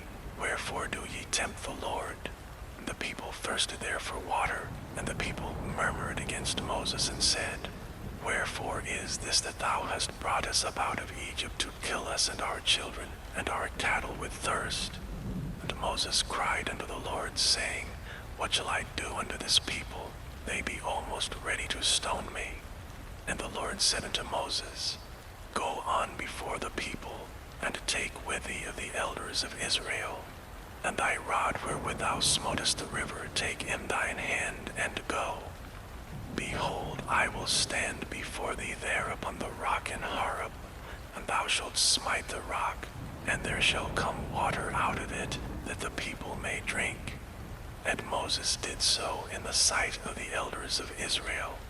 And he called the name of the place Massah and Meribah, because of the chiding of the children of Israel, and because they tempted the Lord, saying, Is the Lord among us or not? Then came Amalek and fought with Israel and Rephidim. And Moses said unto Joshua, Choose us out men, and go out fight with Amalek. Tomorrow I will stand on the top of the hill, with a rod of God in mine hand. So Joshua did as Moses had said to him, and fought with Amalek. And Moses, Aaron, and Hur went up to the top of the hill. And it came to pass, when Moses held up his hand, that Israel prevailed. And when he let down his hand, Amalek prevailed. But Moses' hands were heavy, and they took a stone and put it under him, and he sat thereon, and Aaron and Hur stayed up his hands, the one on the one side and the other on the other side, and his hands were steady until the going down of the sun. And Joshua discomfited Amalek and his people with the edge of the sword. And the Lord said unto Moses, Write this for a memorial in a book, and rehearse it in the ears of Joshua, for I will utterly put out the remembrance of Amalek from under heaven. And Moses built an altar, and called the name of it Jehovah Nissi. For he said, Because the Lord hath sworn that the Lord will have war with Amalek from generation to generation. Chapter 18. When Jethro the priest of Midian, Moses' father-in-law, heard of all that God had done for Moses and for Israel his people, and that the Lord had brought Israel out of Egypt, then Jethro, Moses' father-in-law, took Zipporah, Moses' wife, after he had sent her back, and her 2 sons, of which the name of one was Gershom. For he said, I have been an alien in a strange land. And the name of the other was Eliezer, for the God of my fathers, said he, was mine help, and delivered me from the sword of Pharaoh. And Jethro, Moses' father-in-law, came with his sons and his wife unto Moses into the wilderness, where he encamped at the mount of God. And he said unto Moses, I thy father-in-law Jethro am come unto thee, and thy wife and her 2 sons with her. And Moses went out to meet his father-in-law, and did obeisance, and kissed him. And they asked each other of their welfare, and they came into the tent. And Moses told his father-in-law all that the Lord had done unto Pharaoh, and to the Egyptians for Israel's sake, and all the travail that had come upon them by the way, and how the Lord delivered them. And Jethro rejoiced for all the goodness which the Lord had done to Israel, whom he had delivered out of the hand of the Egyptians. And Jethro said, Blessed be the Lord who hath delivered you out of the hand of the Egyptians, and out of the hand of Pharaoh, who hath delivered the people from under the hand of the Egyptians. Now I know that the Lord is greater than all gods, for in the thing wherein they dwelt proudly he was above them. And Jethro, Moses' father-in-law, took a burnt offering and sacrifices for God. And Aaron came, and all the elders of Israel, to eat bread with Moses' father-in-law before God. And it came to pass on the morrow that Moses sat to judge the people, and the people stood by Moses from morning until the evening. And when Moses' father-in-law saw all that he did to the people, he said, What is this thing that thou doest to the people? Why sittest thou thyself alone, and all the people stand by thee from morning unto even? And Moses said unto his father-in-law, Because the people come unto me to inquire of God. When they have a matter, they come unto me, and I judge between one and another, and I do make them know the statutes of God and his laws. And Moses' father-in-law said unto him, The thing that thou doest is not good. Thou wilt surely wear away both thou and this people that is with thee, for this thing is too heavy for thee.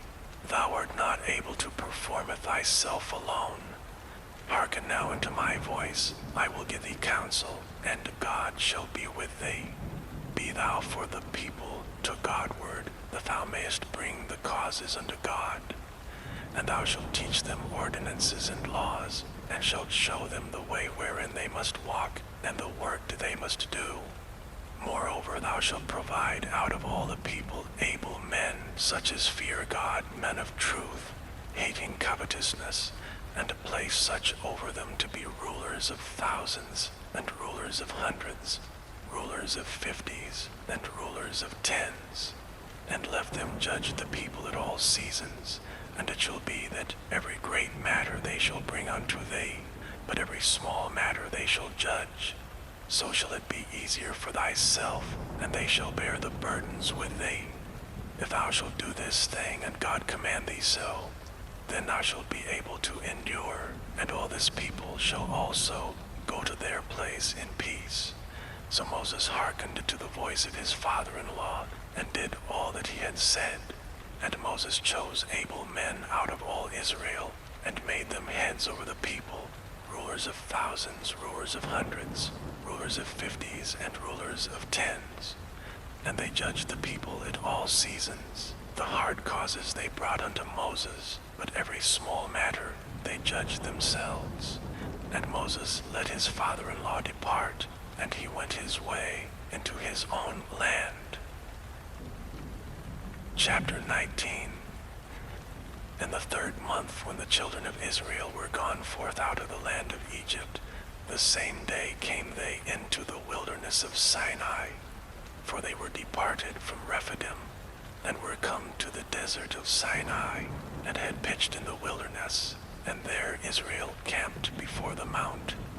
And Moses went up unto God, and the Lord called unto him out of the mountain, saying, Thus shalt thou say to the house of Jacob, and tell the children of Israel, Ye have seen what I did unto the Egyptians, and how I bare you on eagle's wings, and brought you unto myself. Now therefore, if you will obey my voice indeed, and keep my covenant, then ye shall be a peculiar treasure unto me above all people, for all the earth is mine. And ye shall be unto me a kingdom of priests, and an holy nation. These are the words which thou shalt speak unto the children of Israel. And Moses came and called for the elders of the people, and laid before their faces all these words which the Lord commanded him. And all the people answered together and said, All that the Lord hath spoken we will do. And Moses returned the words of the people unto the Lord. And the Lord said unto Moses, Lo, I come unto thee in a thick cloud, that the people may hear when I speak with thee, and believe thee forever. And Moses told the words of the people unto the Lord. And the Lord said unto Moses, Go unto the people, and sanctify them today and tomorrow, and let them wash their clothes, and be ready against the 3rd day. For the 3rd day the Lord will come down in the sight of the people upon Mount Sinai. And thou shalt set bounds unto the people round about, saying, Take heed to yourselves, that ye go not up into the mount, or touch the border of it. Whosoever toucheth the mount shall be surely put to death. There shall not be an hand to touch it, but he shall surely be stoned or shot through. Whether it be beast or man, it shall not live. When the trumpet soundeth long, they shall come up to the mount. And Moses went down from the mount unto the people, and sanctified the people, and they washed their clothes. And he said unto the people, Be ready against the third day. Come not at your wives. And it came to pass on the third day in the morning that there were thunders and lightnings, and a thick cloud upon the mount, and the voice of the trumpet exceeding loud, so that all the people that was in the camp trembled. And Moses brought forth the people out of the camp to meet with God. And they stood at the nether part of the mount. And Mount Sinai was altogether on a smoke, because the Lord descended upon it in fire. And the smoke thereof ascended as the smoke of a furnace, and the whole mount quaked greatly. And when the voice of the trumpet sounded long, and waxed louder and louder, Moses spake, and God answered him by a voice. And the Lord came down upon Mount Sinai, on the top of the mount, and the Lord called Moses up to the top of the mount, and Moses went up. And the Lord said unto Moses, Go down, charge the people, lest they break through unto the Lord 2 days, and many of them perish. And let the priests also which come near to the Lord sanctify themselves, lest the Lord break forth upon them. And Moses said unto the Lord, The people cannot come up to Mount Sinai, for thou charged us, saying, Set bounds about the mount, and sanctify it. And the Lord said unto him, Away, get thee down, and thou shalt come up, thou and Aaron with thee.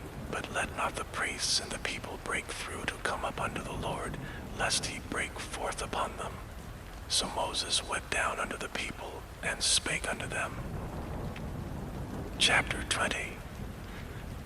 And God spake all these words, saying, I am the Lord thy God, which hath brought thee out of the land of Egypt, out of the house of bondage.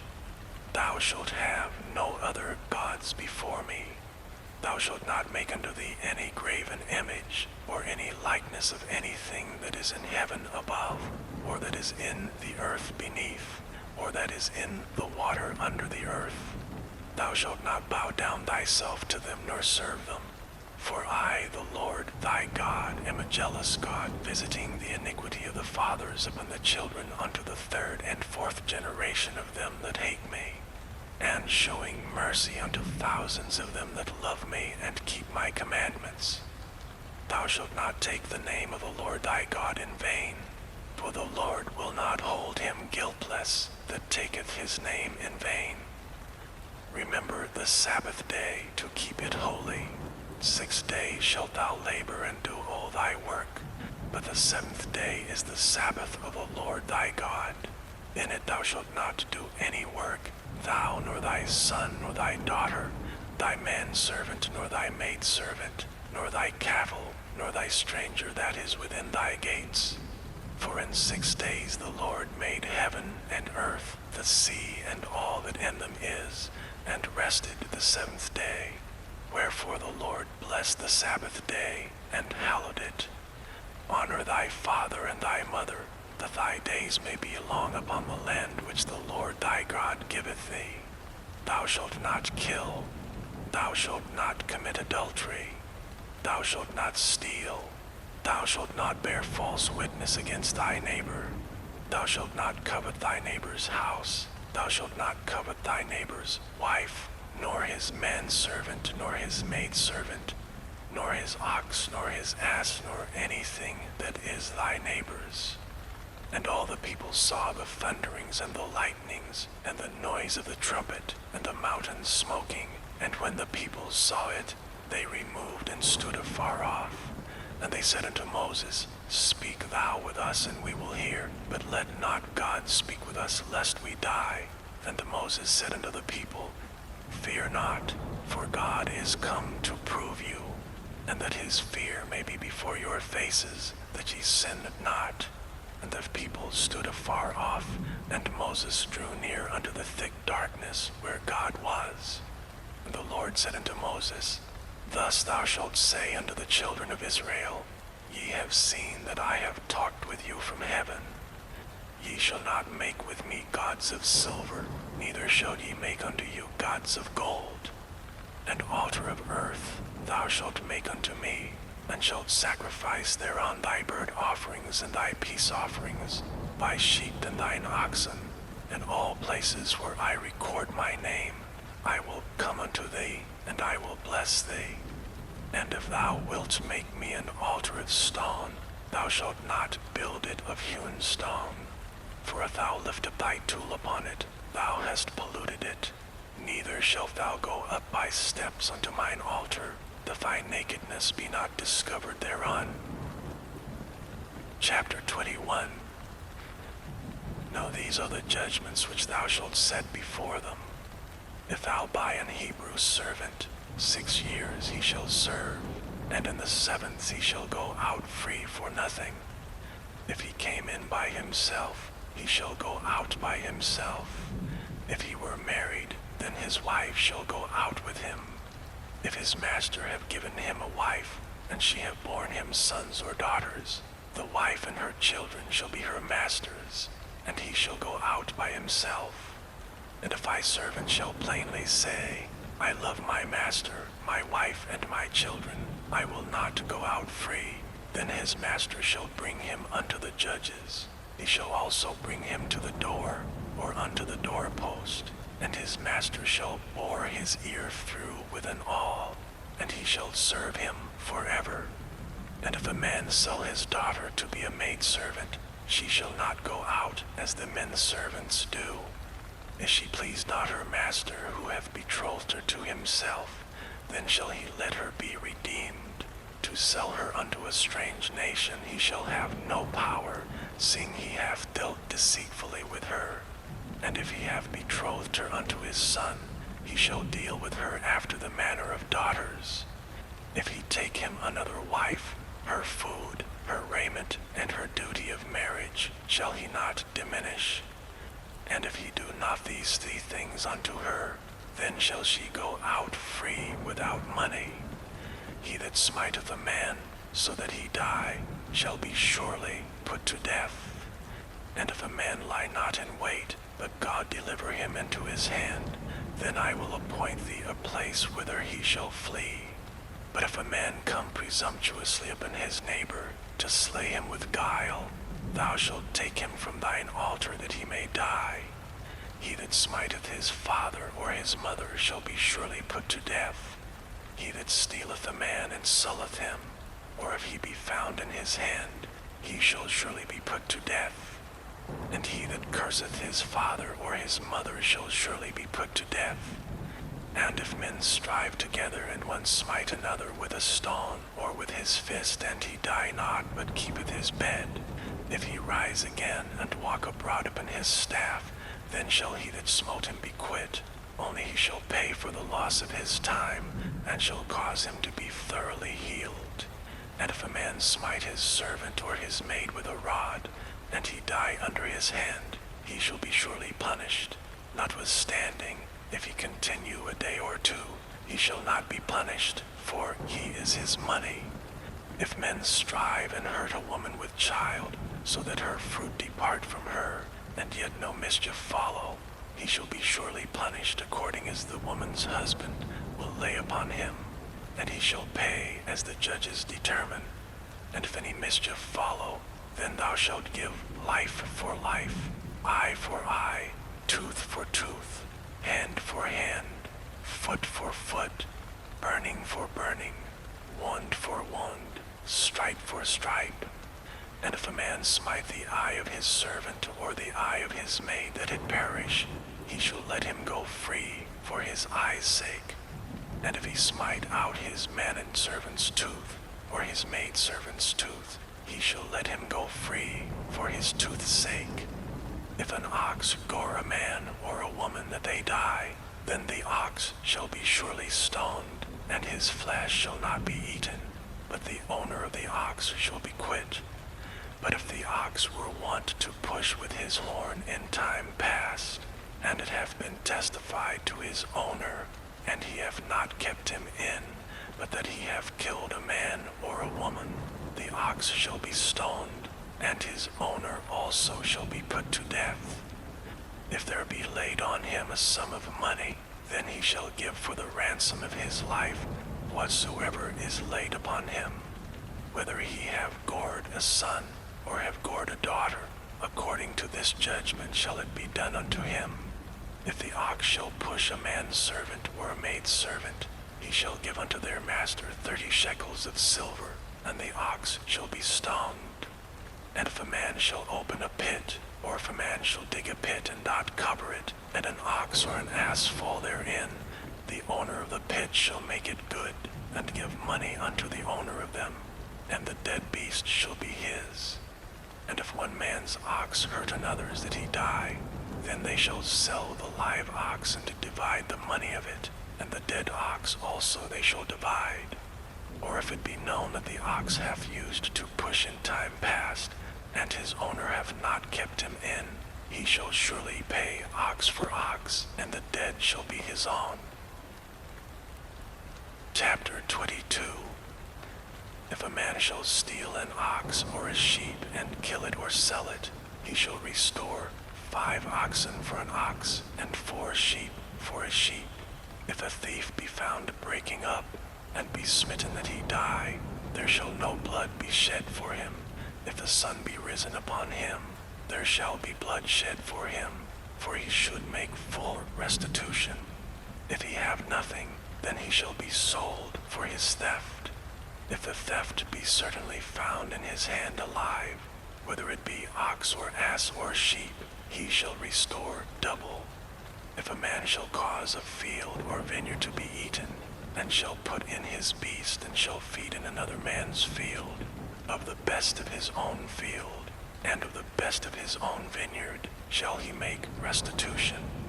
If fire break out, and catch in the thorns, so that the stacks of corn, or the standing corn, or the field be consumed therewith, he that kindled the fire shall surely make restitution.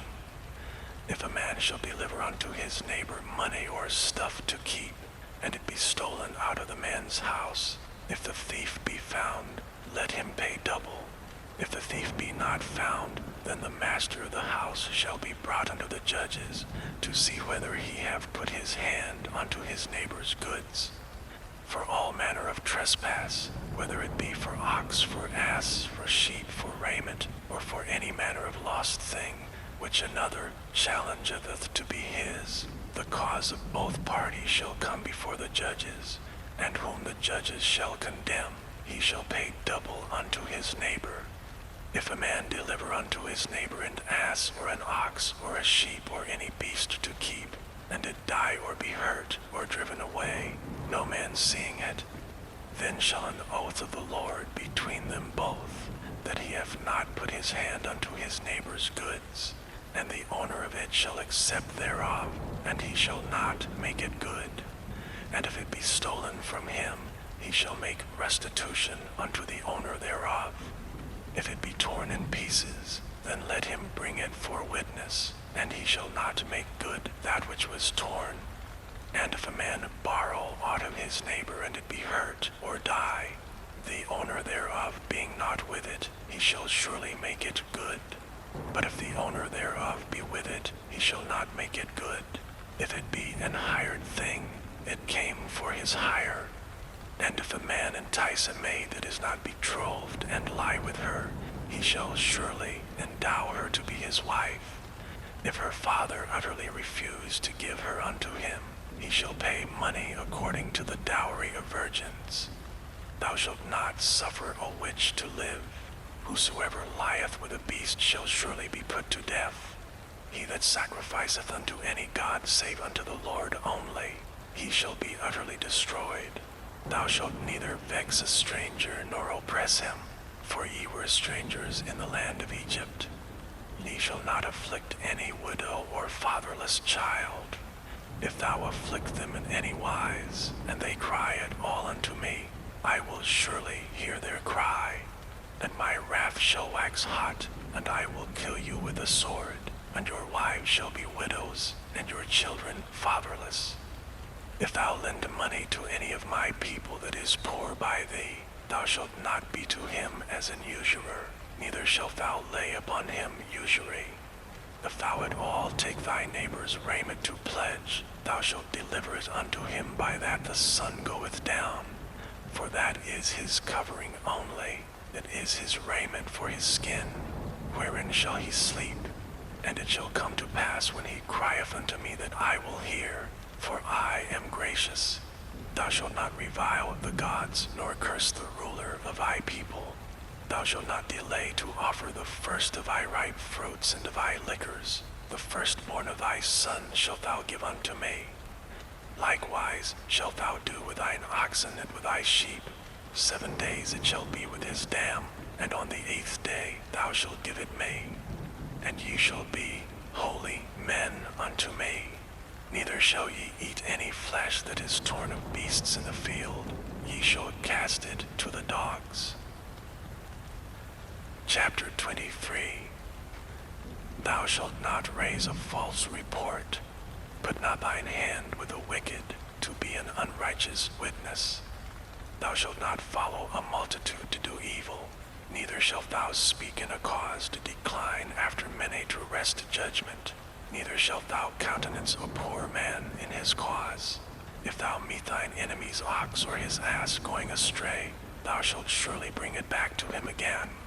If thou see the ass of him that hateth thee lying under his burden, and wouldst forbear to help him, thou shalt surely help with him. Thou shalt not wrest the judgment of thy poor in his cause. Keep thee far from a false matter, and the innocent and righteous slay thou not, for I will not justify the wicked. And thou shalt take no gift, for the gift blindeth the wise, and perverteth the words of the righteous. Also thou shalt not oppress a stranger, for ye know the heart of a stranger, seeing ye were strangers in the land of Egypt. And 6 years thou shalt sow thy land, and shalt gather in the fruits thereof. But the 7th year thou shalt let it rest and lie still, that the poor of thy people may eat, and what they leave, the beasts of the field shall eat. In like manner thou shalt deal with thy vineyard, and with thy oliveyard. 6 days thou shalt do thy work, and on the 7th day thou shalt rest, that thine ox and thine ass may rest, and the son of thy handmaid and the stranger may be refreshed. And in all things that I have said unto you, be circumspect, and make no mention of the name of other gods, neither let it be heard out of thy mouth. 3 times thou shalt keep a feast unto me in the year. Thou shalt keep the feast of unleavened bread. Thou shalt eat unleavened bread 7 days as I commanded thee, in the time appointed of the month Abib. For in it thou camest out from Egypt, and none shall appear before me empty. And the feast of harvest, the firstfruits of thy labors which thou hast sown in the field, and the feast of ingathering, which is in the end of the year, when thou hast gathered in thy labors out of the field. 3 times in the year all thy males shall appear before the Lord God. Thou shalt not offer the blood of my sacrifice with leavened bread, neither shall the fat of my sacrifice remain until the morning. The first of the firstfruits of thy land thou shalt bring into the house of the Lord thy God. Thou shalt not seethe a kid in his mother's milk. Behold, I send an angel before thee, to keep thee in the way, and to bring thee into the place which I have prepared. Beware of him, and obey his voice. Provoke him not, for he will not pardon your transgressions, for my name is in him. But if thou shalt indeed obey his voice, and do all that I speak, then I will be an enemy unto thine enemies, and an adversary unto thine adversaries. For mine angel shall go before thee, and bring thee unto the Amorites, and the Hittites, and the Perizzites, and the Canaanites, and the Hivites, and the Jebusites, and I will cut them off. Thou shalt not bow down to their gods, nor serve them, nor do after their works, but thou shalt utterly overthrow them, and quite break down their images. And ye shall serve the Lord your God, and he shall bless thy bread and thy water, and I will take sickness away from the midst of thee. There shall nothing cast their young, nor be barren in thy land. The number of thy days I will fulfill. I will send my fear before thee, and will destroy all the people to whom thou shalt come, and I will make all thine enemies turn their backs unto thee. And I will send hornets before thee, which shall drive out the Hivite, the Canaanite, and the Hittite from before thee.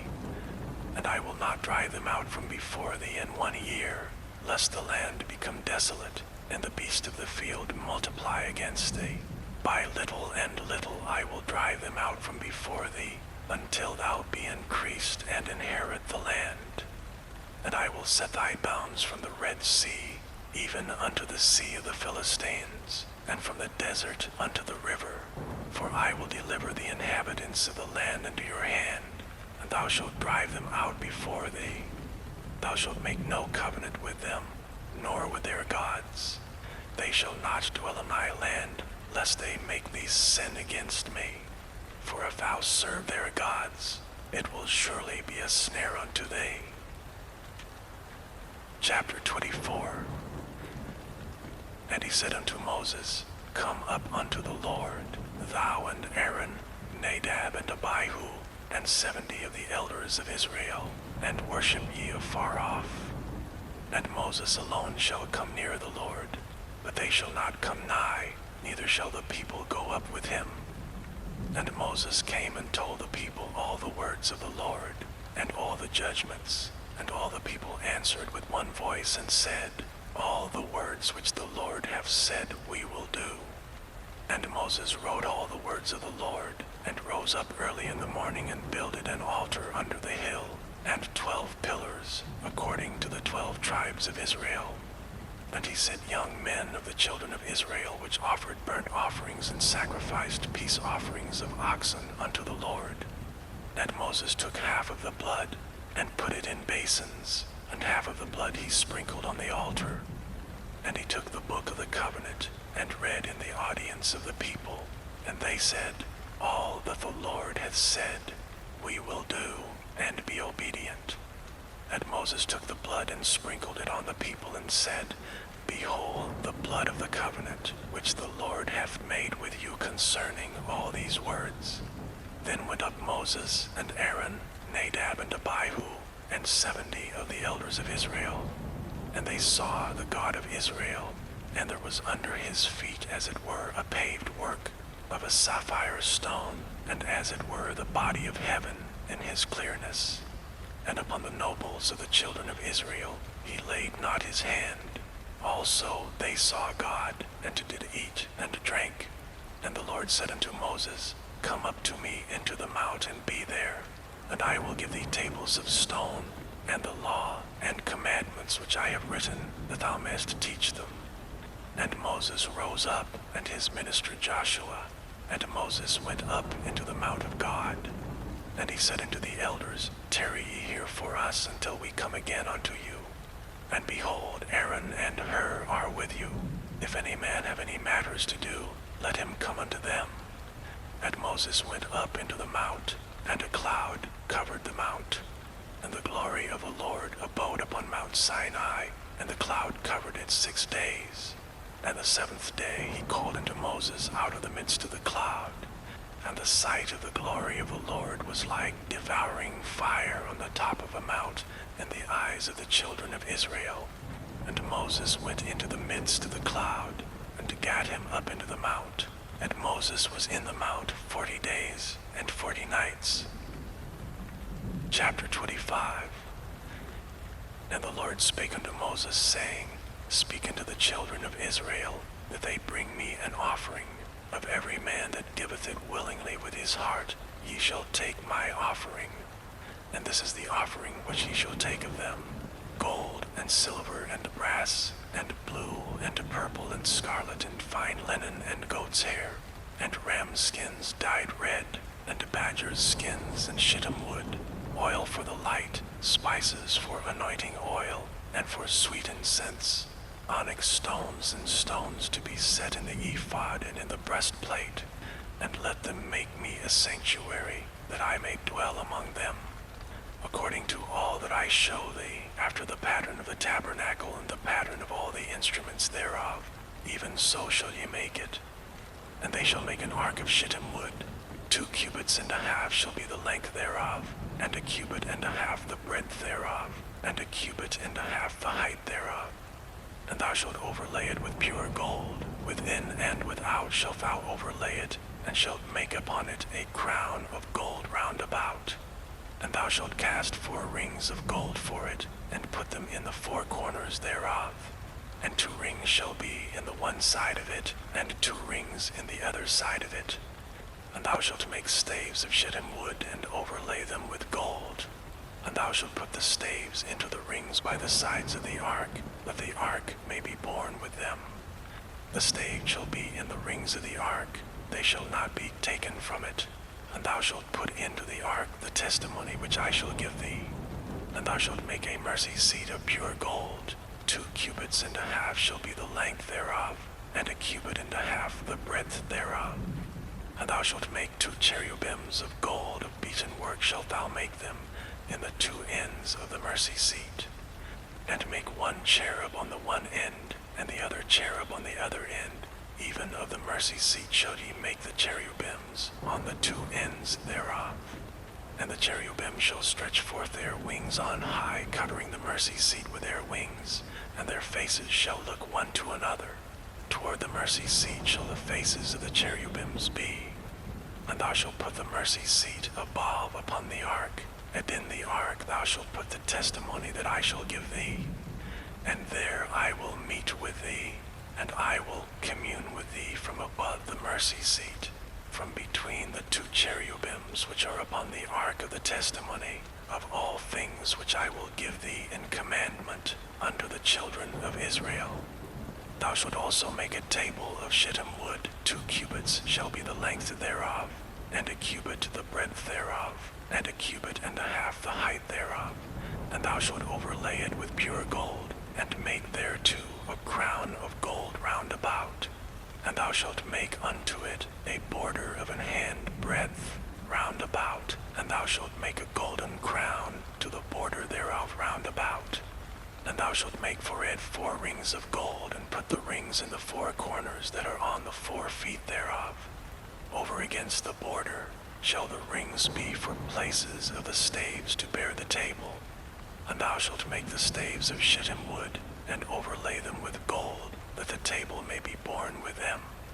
And thou shalt make the dishes thereof, and spoons thereof, and the covers thereof, and bowls thereof to cover withal. Of pure gold shalt thou make them. And thou shalt set upon the table showbread before me alway. And thou shalt make a candlestick of pure gold. Of beaten work shall the candlestick be made. His shaft and his branches, his bowls, his knops and his flowers shall be the same.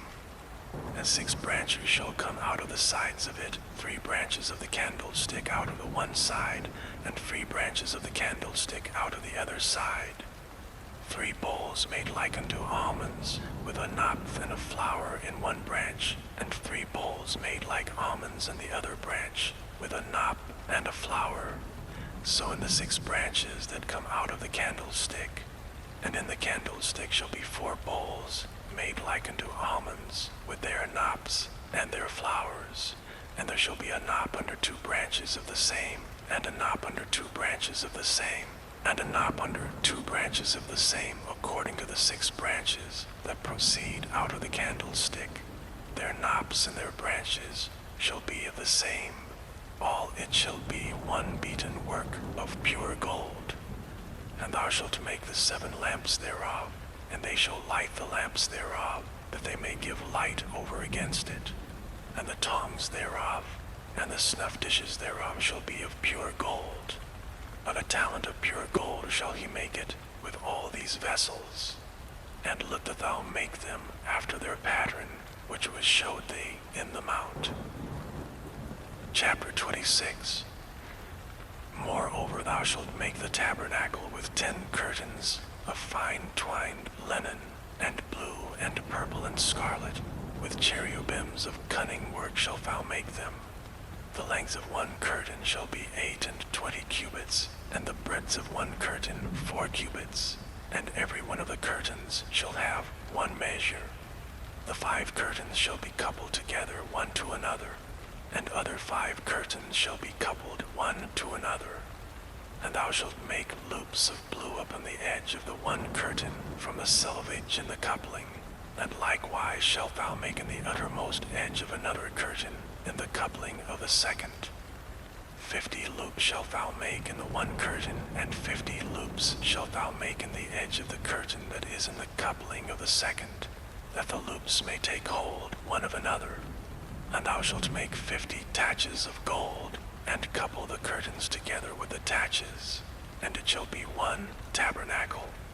And thou shalt make curtains of goat's hair to be a covering upon the tabernacle. 11 curtains shalt thou make. The length of one curtain shall be 30 cubits, and the breadth of one curtain 4 cubits, and the 11 curtains shall be all of one measure. And thou shalt couple 5 curtains by themselves, and 6 curtains by themselves, and shalt double the 6th curtain in the forefront of the tabernacle. And thou shalt make 50 loops on the edge of the one curtain that is outmost in the coupling, and 50 loops in the edge of the curtain which coupleth the second. And thou shalt make 50 taches of brass, and put the taches into the loops, and couple the tent together, that it may be one. And the remnant that remaineth of the curtains of the tent, the half curtain that remaineth, shall hang over the back side of the tabernacle, and a cubit on the one side, and a cubit on the other side of that which remaineth in the length of the curtains of the tent. It shall hang over the sides of the tabernacle on this side, and on that side, to cover it.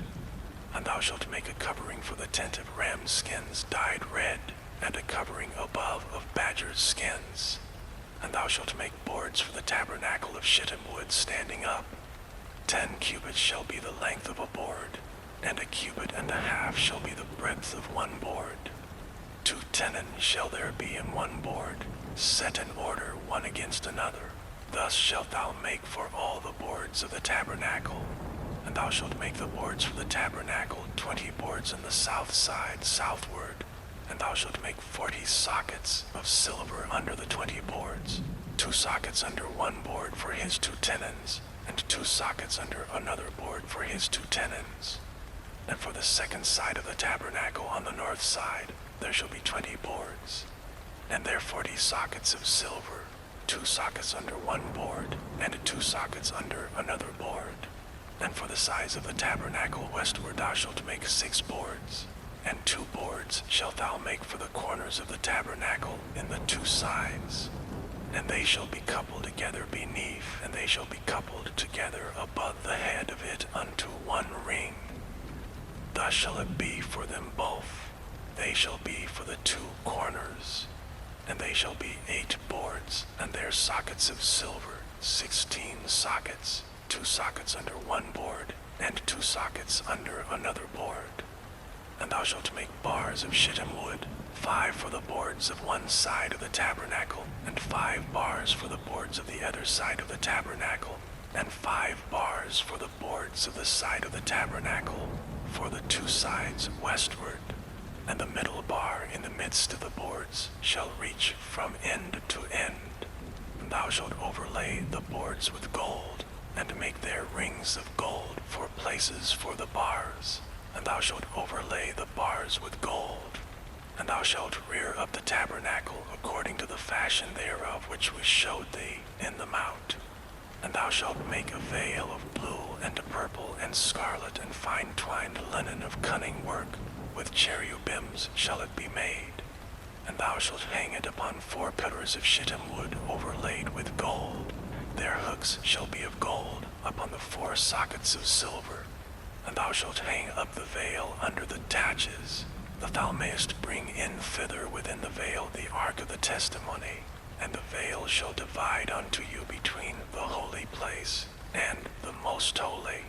And thou shalt put the mercy seat upon the ark of the testimony in the most holy place. And thou shalt set the table without the veil, and the candlestick over against the table on the side of the tabernacle toward the south. And thou shalt put the table on the north side. And thou shalt make an hanging for the door of the tent, of blue and purple and scarlet, and fine twined linen, wrought with needlework. And thou shalt make for the hanging 5 pillars of shittim wood, and overlay them with gold, and their hooks shall be of gold, and thou shalt cast 5 sockets of brass for them. Chapter 27. And thou shalt make an altar of shittim wood, 5 cubits long and 5 cubits broad. The altar shall be 4 square, and the height thereof shall be 3 cubits. And thou shalt make the horns of it upon the 4 corners thereof. His horns shall be of the same, and thou shalt overlay it with brass. And thou shalt make his pans to receive his ashes, and his shovels, and his basins, and his flesh hooks, and his fire pans. All the vessels thereof thou shalt make of brass. And thou shalt make for it a grate of network of brass, and upon the net shalt thou make 4 brazen rings in the 4 corners thereof. And thou shalt put it under the compass of the altar beneath, that the net may be even to the midst of the altar. And thou shalt make staves for the altar, staves of shittim wood, and overlay them with brass. And the stave shall be put into the rings, and the stave shall be upon the 2 sides of the altar to bear it. Hollow with boards shalt thou make it, as it was showed thee in the mount, so shall they make it. And thou shalt make the court of the tabernacle.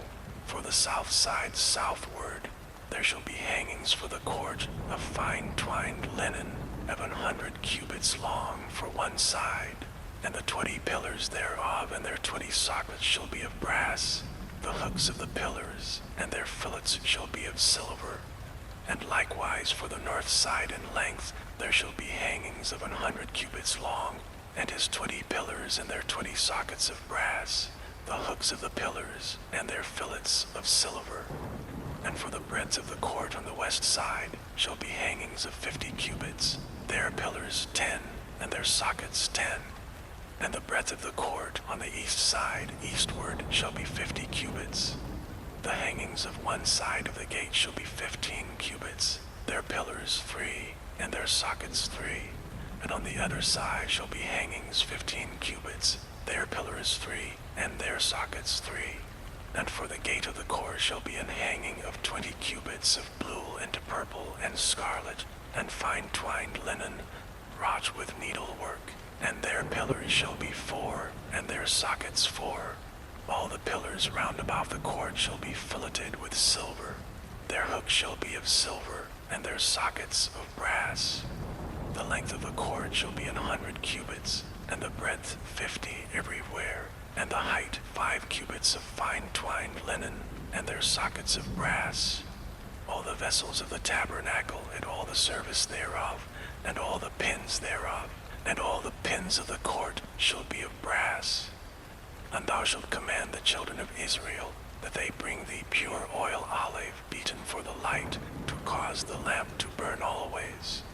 In the tabernacle of the congregation without the veil, which is before the testimony, Aaron and his sons shall order it from evening to morning before the Lord. It shall be a statute forever unto their generations, on the behalf of the children of Israel. Chapter 28. And take thou unto thee Aaron thy brother, and his sons with him, from among the children of Israel, that he may minister unto me in the priest's office, even Aaron, Nadab, and Abihu, Eleazar, and Ithamar, Aaron's sons. And thou shalt make holy garments for Aaron thy brother, for glory and for beauty. And thou shalt speak unto all that are wise-hearted, whom I have filled with the spirit of wisdom, that they may make Aaron's garments to consecrate him, that he may minister unto me in the priest's office. And these are the garments which they shall make: a breastplate, and an ephod, and a robe, and a broidered coat, a mitre, and a girdle. And they shall make holy garments for Aaron thy brother and his sons, that he may minister unto me in the priest's office. And they shall take gold, and blue, and purple, and scarlet, and fine linen. And they shall make the ephod of gold, of blue, and of purple, of scarlet and fine twined linen with cunning work. It shall have 2 shoulder pieces thereof, joined at the edges thereof, and so it shall be joined together. And the curious girdle of the ephod which is upon it shall be of the same, according to the work thereof, even of gold, of blue, and purple, and scarlet, and fine twined linen.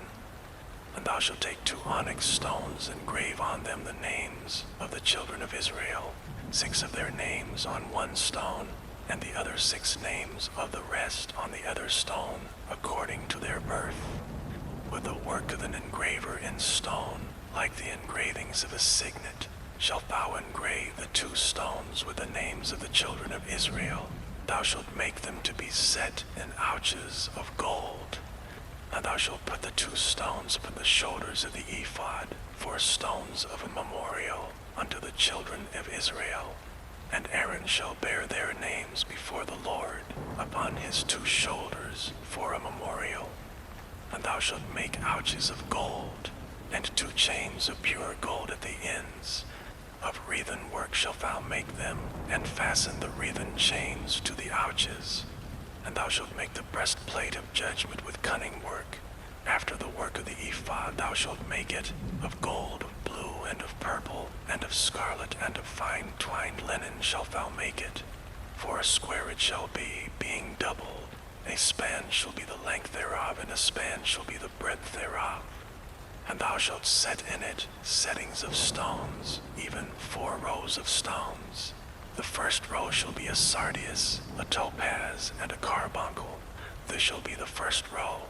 And the second row shall be an emerald, a sapphire, and a diamond. And the third row a ligure, an agate, and an amethyst. And the 4th row a beryl, and an onyx, and a jasper. They shall be set in gold in their enclosings. And the stones shall be with the names of the children of Israel, 12 according to their names, like the engravings of a signet. Every one with his name shall they be, according to the 12 tribes. And thou shalt make upon the breastplate chains at the ends of wreathen work of pure gold. And thou shalt make upon the breastplate 2 rings of gold, and shalt put the 2 rings on the 2 ends of the breastplate. And thou shalt put the 2 wreathen chains of gold in the 2 rings which are on the ends of the breastplate. And the other 2 ends, the 2 wreathen chains, shalt thou fasten in the 2 ouches, and put them on the shoulder pieces of the ephod before it. And thou shalt make 2 rings of gold, and thou shalt put them upon the 2 ends of the breastplate, and the border thereof, which is in the side of the ephod inward. And 2 other rings of gold thou shalt make, and shalt put them on the 2 sides of the ephod underneath, toward the forepart thereof, over against the other coupling thereof, above the curious girdle of the ephod. And they shall bind the breastplate by the rings thereof, unto the rings of the ephod with a lace of blue, that it may be above the curious girdle of the ephod, and that the breastplate be not loosed from the ephod. And Aaron shall bear the names of the children of Israel in the breastplate of judgment upon his heart, when he goeth into the holy place, for a memorial before the Lord continually. And thou shalt put in the breastplate of judgment the Urim and the Thummim, and they shall be upon Aaron's heart when he goeth in before the Lord. And Aaron shall bear the judgment of the children of Israel upon his heart before the Lord continually. And thou shalt make the robe of the ephod all of blue, and there shall be an hole in the top of it, in the midst thereof. It shall have a binding of woven work round about the whole of it, as it were the hole of an habergeon, that it be not rent. And beneath upon the hem of it thou shalt make pomegranates of blue, and of purple, and of scarlet, round about the hem thereof, and bells of gold between them round about. A golden bell and a pomegranate, a golden bell and a pomegranate, upon the hem of the robe round about. And it shall be upon Aaron to minister, and his sound shall be heard when he goeth in unto the holy place before the Lord, and when he cometh out, that he die not. And thou shalt make a plate of pure gold, and grave upon it like the engravings of the signet, holiness to the Lord.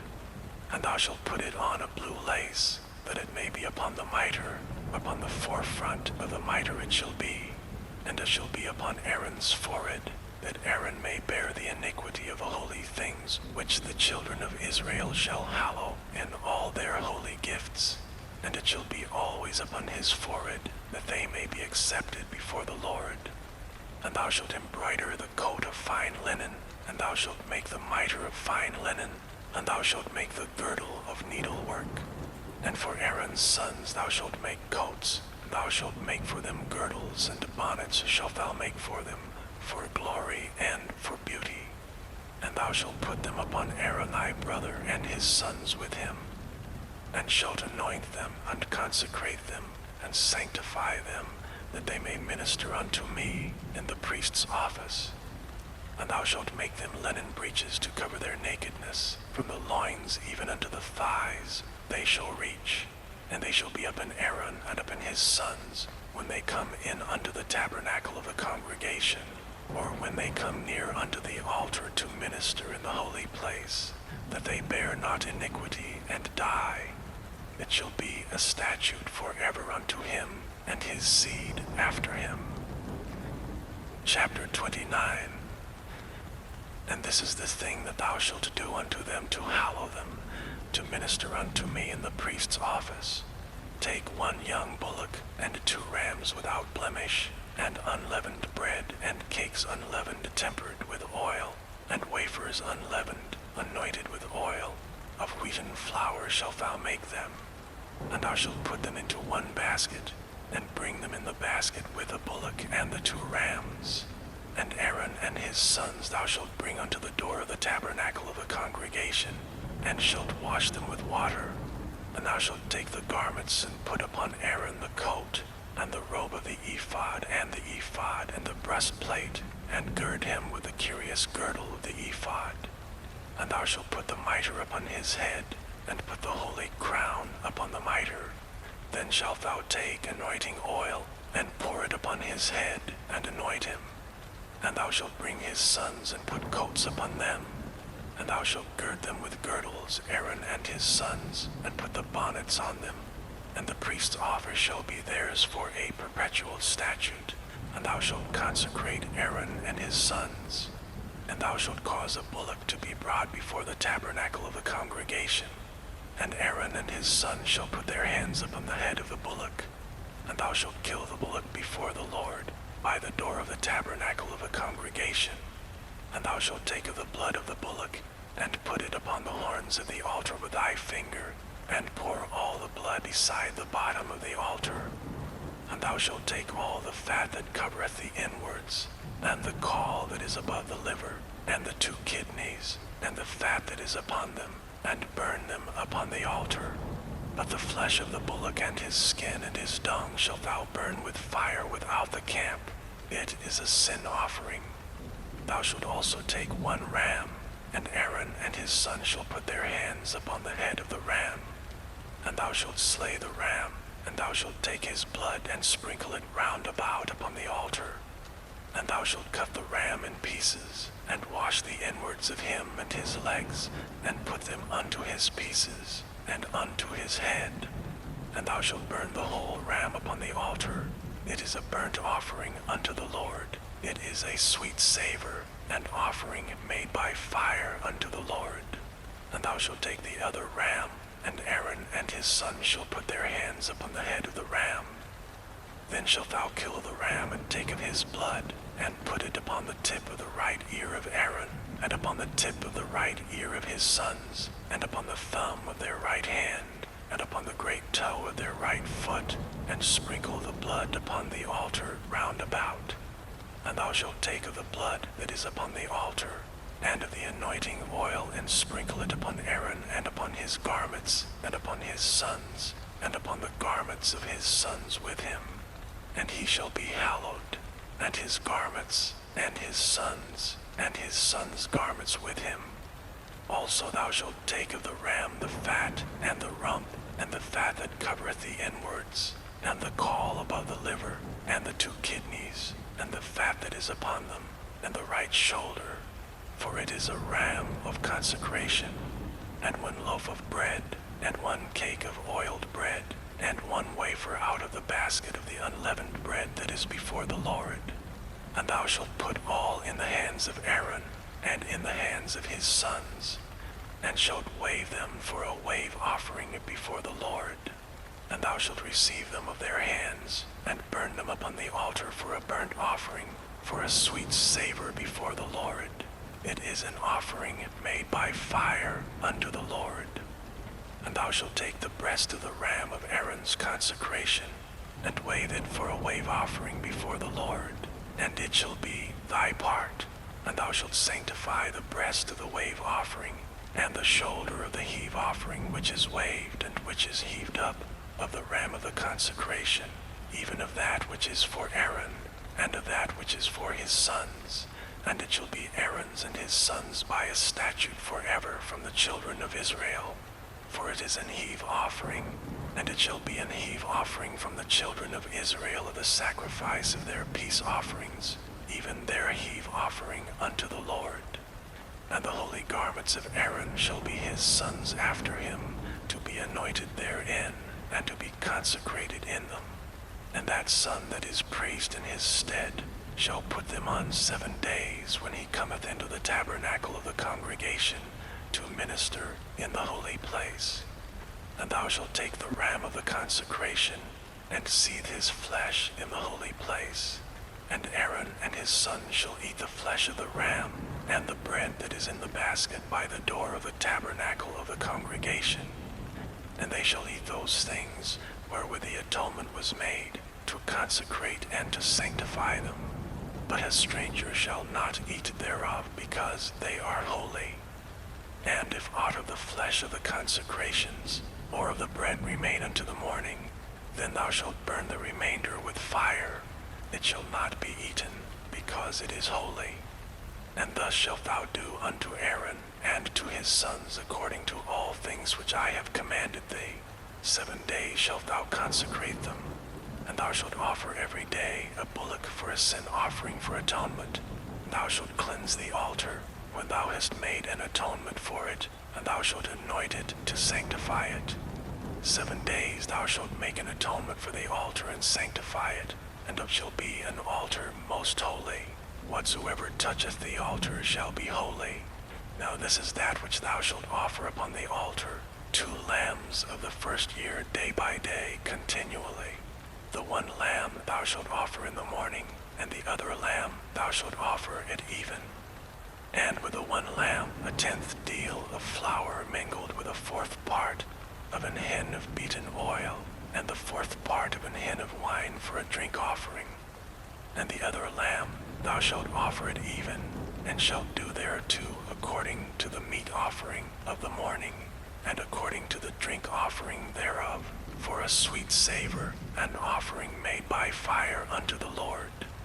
This shall be a continual burnt offering throughout your generations at the door of the tabernacle of the congregation before the Lord, where I will meet you to speak there unto thee, and there I will meet with the children of Israel, and the tabernacle shall be sanctified by my glory.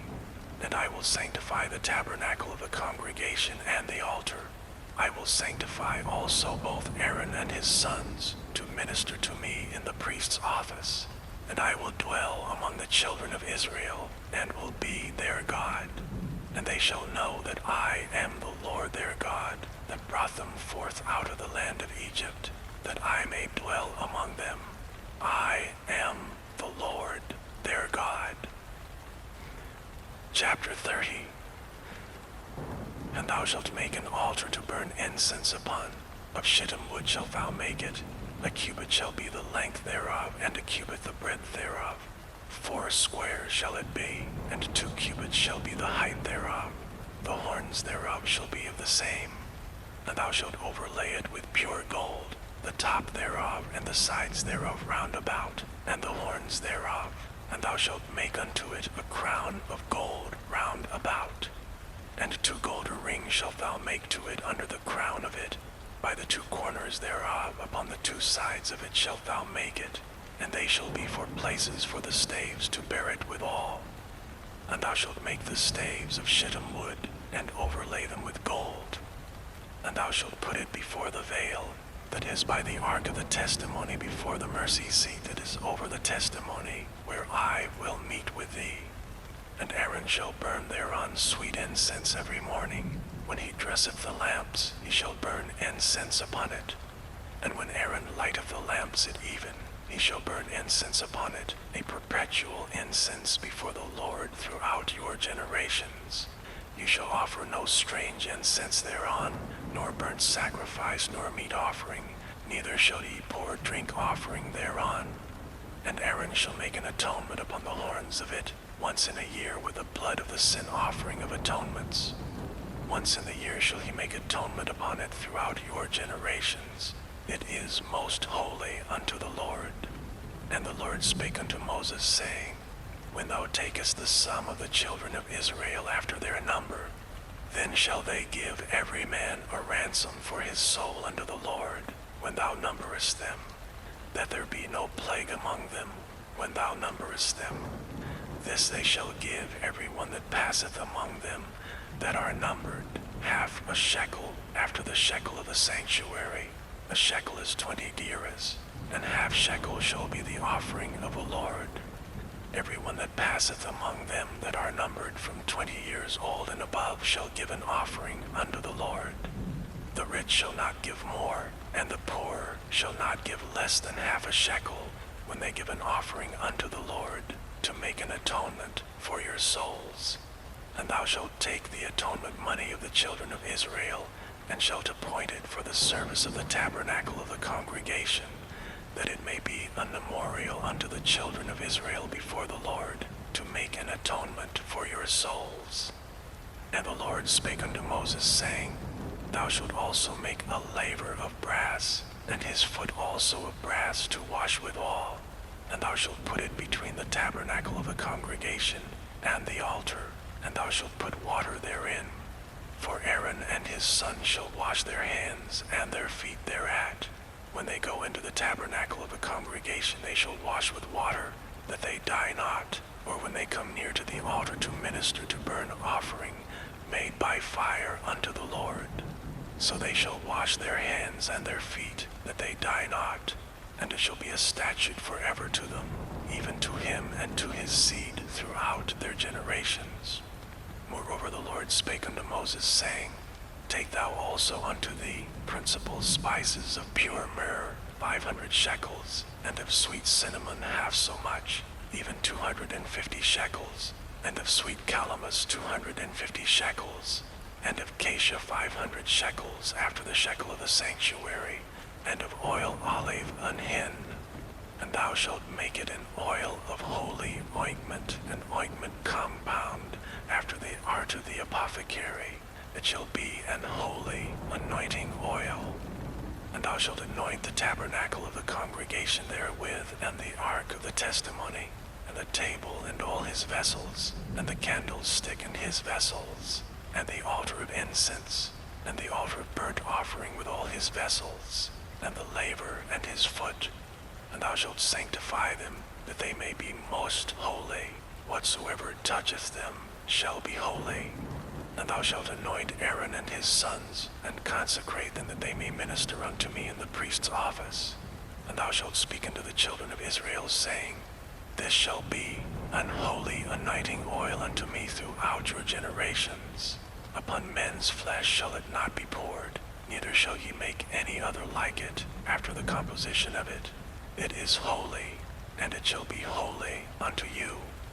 Whosoever compoundeth any like it, or whosoever putteth any of it upon a stranger, shall even be cut off from his people. And the Lord said unto Moses, Take unto thee sweet spices, stacte, and onycha, and galbanum, these sweet spices with pure frankincense. Of each shall there be a like weight. Thou shalt make it a perfume, a confection after the art of the apothecary, tempered together, pure and holy. Thou shalt beat some of it very small, and put of it before the testimony in the tabernacle of the congregation, where I will meet with thee. It shall be unto you most holy. And as for the perfume which thou shalt make, ye shall not make to yourselves according to the composition thereof. It shall be unto thee holy for the Lord. Whosoever shall make like unto that to smell thereto shall even be cut off from his people. Chapter 31. And the Lord spake unto Moses, saying, See, I have called by name Bezaleel the son of Uri, the son of Hur of the tribe of Judah, and I have filled him with the Spirit of God in wisdom and in understanding, and in knowledge, and in all manner of workmanship, to devise cunning works, to work in gold, and in silver, and in brass, and in cutting of stones, to set them, and in carving of timber, to work in all manner of workmanship.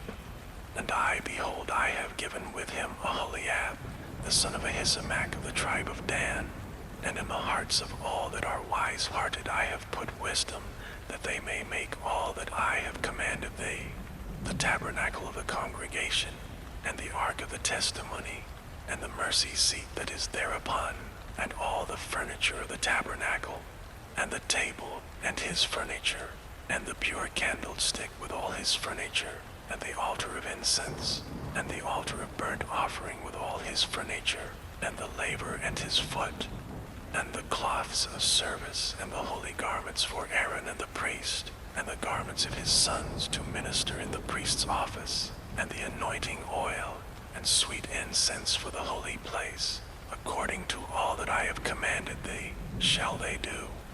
And the Lord spake unto Moses, saying, Speak thou also unto the children of Israel, saying, Verily, my Sabbaths ye shall keep, for it is a sign between me and you throughout your generations, that ye may know that I am the Lord that doth sanctify you. Ye shall keep the Sabbath therefore, for it is holy unto you. Every one that defileth it shall surely be put to death. For whosoever doeth any work therein, that soul shall be cut off from among his people. 6 days may work be done, but in the 7th is the Sabbath of rest, holy to the Lord. Whosoever doeth any work in the Sabbath day, he shall surely be put to death. Wherefore the children of Israel shall keep the Sabbath to observe the Sabbath throughout their generations for a perpetual covenant. It is a sign between me and the children of Israel forever. For in 6 days the Lord made heaven and earth, and on the 7th day he rested and was refreshed. And he gave unto Moses, when he had made an end of communing with him upon Mount Sinai, 2 tables of testimony, tables of stone, written with the finger of God. Chapter 32. And when the people saw that Moses delayed to come down out of the mount, the people gathered themselves together unto Aaron, and said unto him, Up, make us gods which shall go before us, for as for this Moses, the man that brought us up out of the land of Egypt, we wot not what is become of him. And Aaron said unto them, Break off the golden earrings which are in the ears of your wives, of your sons, and of your daughters, and bring them unto me. And all the people brake off the golden earrings which were in their ears, and brought them unto Aaron. And he received them at their hand, and fashioned it with a graving tool, after he had made it a molten calf. And they said, These be thy gods, O Israel, which brought thee up out of the land of Egypt. And when Aaron saw it, he built an altar before it. And Aaron made proclamation and said, Tomorrow is a feast to the Lord. And they rose up early on the morrow, and offered burnt offerings, and brought peace offerings. And the people sat down to eat and to drink, and rose up to play. And the Lord said unto Moses, Go, get thee down, for thy people which thou broughtest out of the land of Egypt have corrupted themselves. They have turned aside quickly out of the way which I commanded them. They have made them a molten calf, and have worshipped it, and have sacrificed thereunto, and said, These be thy gods, O Israel, which have brought thee up out of the land of Egypt. And the Lord said unto Moses, I have seen this people, and behold, it is a stiff-necked people. Now therefore let me alone, that my wrath may wax hot against them, and that I may consume them, and I will make of thee a great nation. And Moses besought the Lord his God and said, Lord, why doth thy wrath wax hot against thy people which thou hast brought forth out of the land of Egypt with great power and with a mighty hand? Wherefore should the Egyptians speak and say, For mischief did he bring them out, to slay them in the mountains, and to consume them from the face of the earth? Turn from thy fierce wrath, and repent of this evil against thy people. Remember Abraham, Isaac, and Israel thy servants, to whom thou swarest by thine own self, and saidst unto them, I will multiply your seed as the stars of heaven, and all this land that I have spoken of will I give unto your seed, and they shall inherit it forever. And the Lord repented of the evil which he thought to do unto his people. And Moses turned and went down from the mount, and the 2 tables of the testimony were in his hand. The tables were written on both their sides, on the one side and on the other were they written. And the tables were the work of God, and the writing was the writing of God graven upon the tables. And when Joshua heard the noise of the people as they shouted, he said unto Moses, There is a noise of war in the camp. And he said, It is not the voice of them that shout for mastery, neither it is the voice of them that cry for being overcome, but the noise of them that sing do I hear. It came to pass as soon as he came nigh unto the camp that he saw the calf and the dancing, and Moses' anger waxed hot, and he cast the tables out of his hands and brake them beneath the mount. And he took the calf which they had made, and burnt it in the fire, and ground it to powder, and strawed it upon the water, and made the children of Israel drink of it.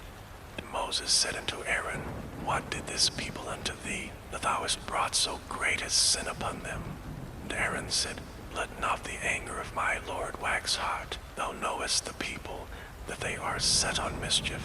For they said unto me, Make us gods which shall go before us. As for this Moses, the man that brought us up out of the land of Egypt, we wot not what is become of him. And I said unto them, Whosoever hath any gold, let them break it off. So they gave it me, then I cast it into the fire, and there came out this calf.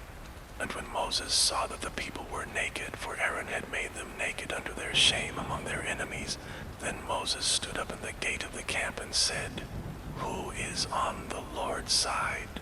Let him come unto me. And all the sons of Levi gathered themselves together unto him. And he said unto them, Thus saith the Lord God of Israel, Put every man his sword by his side, and go in and out from gate to gate throughout the camp, and slay every man his brother, and every man his companion, and every man his neighbor. The children of Levi did according to the word of Moses, and there fell of the people that day about 3,000 men. For Moses had said, Consecrate yourselves today to the Lord, every man upon his son, and upon his brother, that he may bestow upon you a blessing this day. And it came to pass on the morrow that Moses said unto the people, Ye have sinned a great sin, and now I will go up unto the Lord, peradventure I shall make an atonement for your sin. And Moses returned unto the Lord and said, O this people have sinned a great sin, and have made them gods of gold. Yet now if thou wilt forgive their sin, and if not, blot me, I pray thee, out of thy book which thou hast written. And the Lord said unto Moses, Whosoever hath sinned against me, him will I blot out of my book. Therefore now go, lead the people unto the place of which I have spoken unto thee. Behold, mine angel shall go before thee. Nevertheless in the day when I visit, I will visit their sin upon them. And the Lord plagued the people because they made the calf, which Aaron made. Chapter 33. And the Lord said unto Moses, Depart, and go up hence, thou and the people which thou hast brought up out of the land of Egypt, unto the land which I swear unto Abraham, to Isaac, and to Jacob, saying, Unto thy seed will I give it. And I will send an angel before thee, and I will drive out the Canaanite, the Amorite, and the Hittite, and the Perizzite, the Hivite, and the Jebusite, unto a land flowing with milk and honey. For I will not go up in the midst of thee, for thou art a stiff-necked people, lest I consume thee in the way. And when the people heard these evil tidings, they mourned, and no man did put on him his ornaments. For the Lord had said unto Moses, Say unto the children of Israel, Ye are a stiff-necked people. I will come up into the midst of thee in a moment and consume thee. Therefore now put off thy ornaments from thee, that I may know what to do unto thee. And the children of Israel stripped themselves of their ornaments by the Mount Horeb. And Moses took the tabernacle and pitched it without the camp, afar off from the camp, and called it the tabernacle of the congregation. And it came to pass that every one which sought the Lord went out unto the tabernacle of the congregation, which was without the camp. And it came to pass when Moses went out into the tabernacle, that all the people rose up and stood every man at his tent door, and looked after Moses until he was gone into the tabernacle. And it came to pass as Moses entered into the tabernacle, the cloudy pillar descended, and stood at the door of the tabernacle, and the Lord talked with Moses. And all the people saw the cloudy pillar stand at the tabernacle door, and all the people rose up and worshipped, every man in his tent door. And the Lord spake unto Moses face to face, as a man speaketh unto his friend. And he turned again into the camp, but his servant Joshua the son of Nun, a young man, departed not out of the tabernacle. And Moses said unto the Lord, See, thou saidst unto me, Bring up this people, and thou hast not let me know whom thou wilt send with me. Yet thou hast said, I know thee by name, and thou hast also found grace in my sight. Now therefore I pray thee, if I have found grace in thy sight, show me now the way that I may know thee, that I may find grace in thy sight, and consider that this nation is thy people. And he said, My presence shall go with thee, and I will give thee rest. And he said unto him, If thy presence go not with me, carry us not up hence. For wherein shall it be known here that I and thy people have found grace in thy sight? Is it not in that thou goest with us? So shall we be separated, I and thy people, from all the people that are upon the face of the earth.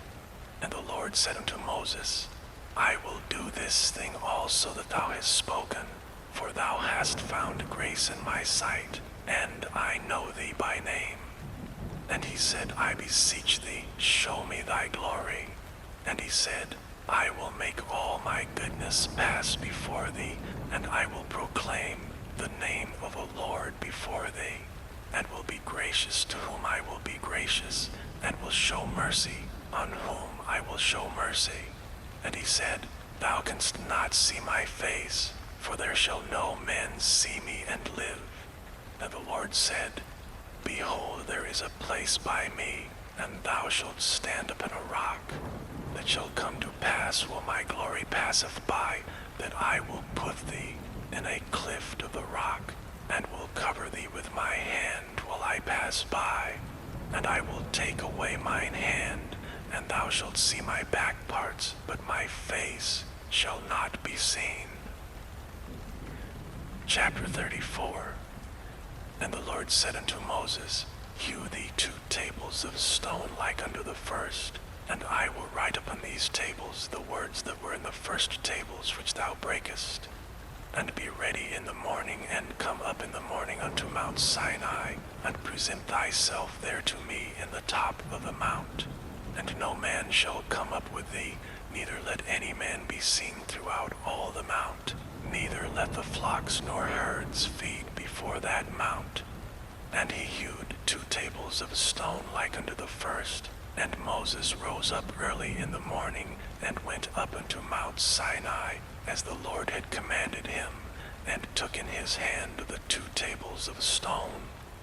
And the Lord descended in the cloud, and stood with him there, and proclaimed the name of the Lord.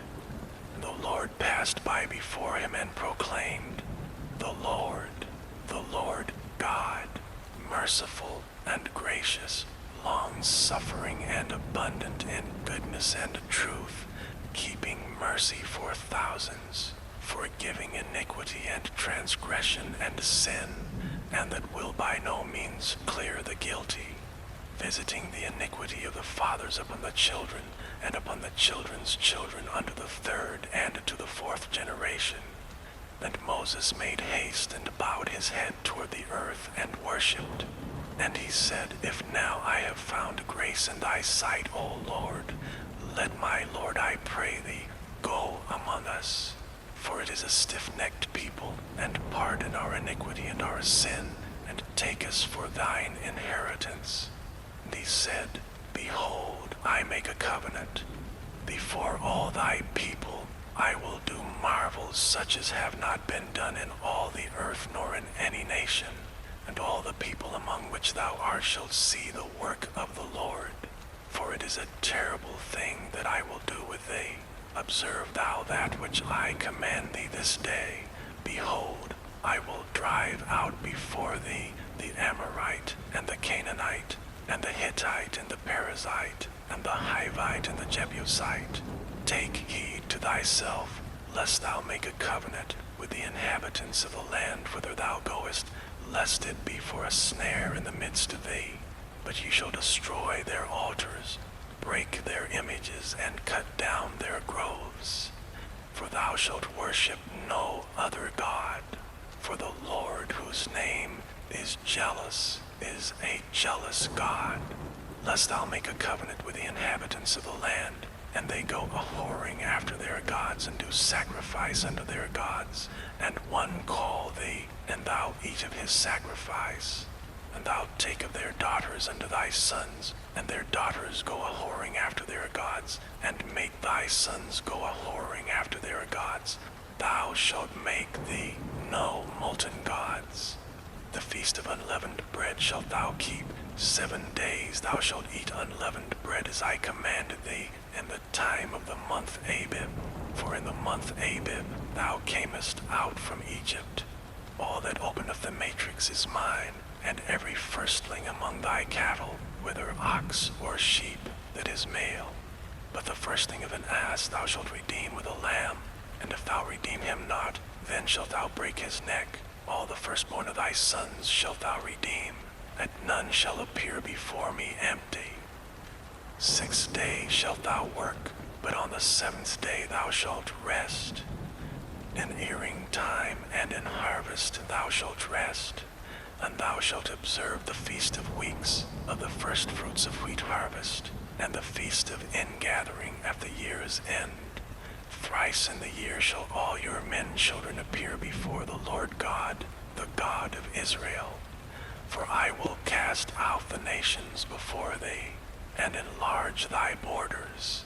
Neither shall any man desire thy land when thou shalt go up to appear before the Lord thy God thrice in the year. Thou shalt not offer the blood of my sacrifice with leaven, neither shall the sacrifice of the feast of the Passover be left unto the morning. The first of the first fruits of thy land shalt thou bring unto the house of the Lord thy God. Thou shalt not see the kid in his mother's milk. And the Lord said unto Moses, Write thou these words, for after the tenor of these words I have made a covenant with thee and with Israel. And he was there with the Lord 40 days and 40 nights. He did neither eat bread nor drink water, and he wrote upon the tables the words of the covenant, the 10 commandments. And it came to pass when Moses came down from Mount Sinai with the 2 tables of testimony in Moses' hand, when he came down from the mount, that Moses wist not that the skin of his face shone while he talked with him. And when Aaron and all the children of Israel saw Moses, behold, the skin of his face shone, and they were afraid to come nigh him. And Moses called unto them, and Aaron and all the rulers of the congregation returned unto him. And Moses talked with them. And afterward all the children of Israel came nigh, and he gave them in commandment all that the Lord had spoken with him in Mount Sinai. Until Moses had done speaking with them, he put a veil on his face. But when Moses went in before the Lord to speak with him, he took the veil off until he came out.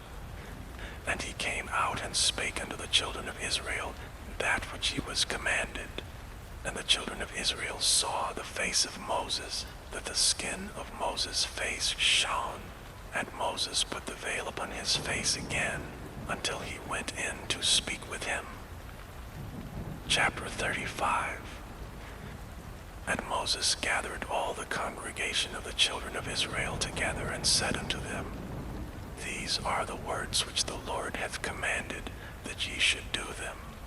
6 days shall work be done, but on the 7th day there shall be to you an holy day, a Sabbath of rest to the Lord. Whosoever doeth work therein shall be put to death. Ye shall kindle no fire throughout your habitations upon the Sabbath day. And Moses spake unto all the congregation of the children of Israel, saying, This is the thing which the Lord commanded, saying, Take ye from among you an offering unto the Lord. Whosoever is of a willing heart, let him bring it, an offering of the Lord, gold and silver and brass, and blue and purple and scarlet and fine linen and goat's hair, and ram's skins dyed red, and badger's skins and shittim wood, and oil for the light, and spices for anointing oil and for the sweet incense, and onyx stones and stones to be set for the ephod and for the breastplate. And every wise-hearted among you shall come, and make all that the Lord hath commanded: the tabernacle, his tent, and his covering, his taches and his boards, his bars, his pillars and his sockets, the ark and the staves thereof, with the mercy seat and the veil of the covering, the table and his staves, and all his vessels, and the showbread, the candlestick also for the light, and his furniture and his lamps with the oil for the light, and the incense altar and his staves, and the anointing oil, and the sweet incense, and the hanging for the door at the entering in of the tabernacle, the altar of burnt offering with his brazen grate, his staves, and all his vessels, the laver and his foot, the hangings of the court, his pillars and their sockets, and the hanging for the door of the court, the pins of the tabernacle, and the pins of the court in their cords, the cloths of service to do service in the holy place, the holy garments for Aaron the priest, and the garments of his sons, to minister in the priest's office. And all the congregation of the children of Israel departed from the presence of Moses. And they came, every one whose heart stirred him up, and every one whom his spirit made willing, and they brought the Lord's offering to the work of the tabernacle of the congregation, and for all his service, and for the holy garments. And they came, both men and women, as many as were willing-hearted, and brought bracelets and earrings and rings and tablets, all jewels of gold. And every man that offered an offering of gold unto the Lord. And every man with whom was found blue and purple, and scarlet and fine linen and goat's hair, and red skins of rams and badgers' skins brought them. Every one that did offer an offering of silver and brass brought the Lord's offering. And every man with whom was found shittim wood for any work of the service brought it. And all the women that were wise-hearted did spin with their hands, and brought that which they had spun, both of blue and of purple and of scarlet and of fine linen. And all the women whose heart stirred them up in wisdom spun goat's hair. And the rulers brought onyx stones and stones to be set for the ephod and for the breastplate, and spice and oil for the light, and for the anointing oil, and for the sweet incense. And the children of Israel brought a willing offering unto the Lord, every man and woman whose heart made them willing to bring for all manner of work which the Lord had commanded to be made by the hand of Moses.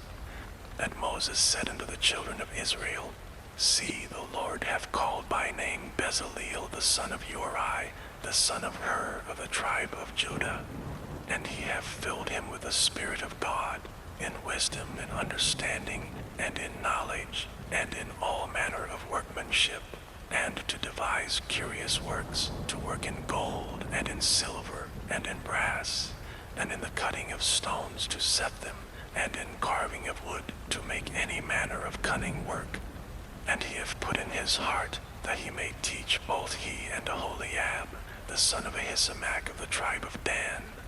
Them hath he filled with wisdom of heart, to work all manner of work of the engraver, and of the cunning workman, and of the embroiderer in blue and in purple, and scarlet and in fine linen, and of the weaver, even of them that do any work, and of those that devise cunning work. Chapter 36. Then wrought Bezaleel and Aholiab, and every wise-hearted man in whom the Lord put wisdom and understanding, to know how to work all manner of work for the service of the sanctuary, according to all that the Lord had commanded. And Moses called Bezaleel and Aholiab, and every wise-hearted man in whose heart the Lord had put wisdom, even every one whose heart stirred him up to come unto the work to do it. And they received of Moses all the offering which the children of Israel had brought for the work of the service of the sanctuary, to make it withal. And they brought yet unto him free offerings every morning. And all the wise men that wrought all the work of the sanctuary came every man from his work which they made. And they spake unto Moses, saying, The people bring much more than enough for the service of the work which the Lord commanded to make. And Moses gave commandment, and they caused it to be proclaimed throughout the camp, saying, Let neither man nor woman make any more work for the offering of the sanctuary. So the people were restrained from bringing, for the stuff they had was sufficient for all the work to make it, and too much. And every wise-hearted man among them that wrought the work of the tabernacle made 10 curtains of fine twined linen, and blue, and purple, and scarlet, with cherubims of cunning work made he them. The length of one curtain was 28 cubits, and the breadth of one curtain 4 cubits. The curtains were all of one size. And he coupled the 5 curtains, one unto another, and the other 5 curtains he coupled one unto another. And he made loops of blue on the edge of one curtain from the selvage in the coupling. Likewise he made in the uttermost side of another curtain in the coupling of the second. 50 loops made he in one curtain, and 50 loops made he in the edge of the curtain which was in the coupling of the second. The loops held one curtain to another. And he made 50 taches of gold, and coupled the curtains one unto another with the taches, so it became one tabernacle. And he made curtains of goat's hair for the tent over the tabernacle. 11 curtains he made them. The length of one curtain was 30 cubits, and 4 cubits was the breadth of one curtain. The 11 curtains were of one size. And he coupled 5 curtains by themselves, and 6 curtains by themselves. And he made 50 loops upon the uttermost edge of the curtain in the coupling, and 50 loops made he upon the edge of the curtain which coupleth the second. And he made 50 taches of brass to couple the tent together, that it might be one. And he made a covering for the tent of ram's skins dyed red, and a covering of badger's skins above that. And he made boards for the tabernacle of shittim wood standing out. The length of a board was 10 cubits, and the breadth of a board 1 cubit and a half. One board had 2 tenons, equally distant one from another. Thus did he make for all the boards of the tabernacle. And he made the boards for the tabernacle, 20 boards for the south side southward, and 40 sockets of silver he made under the 20 boards, 2 sockets under one board for his 2 tenons, and 2 sockets under another board for his 2 tenons. And for the other side of the tabernacle, which is toward the north corner, he made 20 boards, and their 40 sockets of silver, 2 sockets under one board, and 2 sockets under another board. And for the sides of the tabernacle westward he made 6 boards, and 2 boards made he for the corners of the tabernacle in the 2 sides. And they were coupled beneath, and coupled together at the head thereof to one ring. Thus he did to both of them in both the corners. And there were 8 boards, and their sockets were 16 sockets of silver under every board, 2 sockets.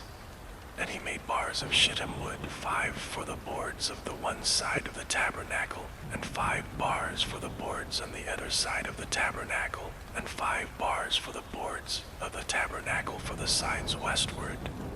And he made the middle bar to shoot through the boards from the one end to the other.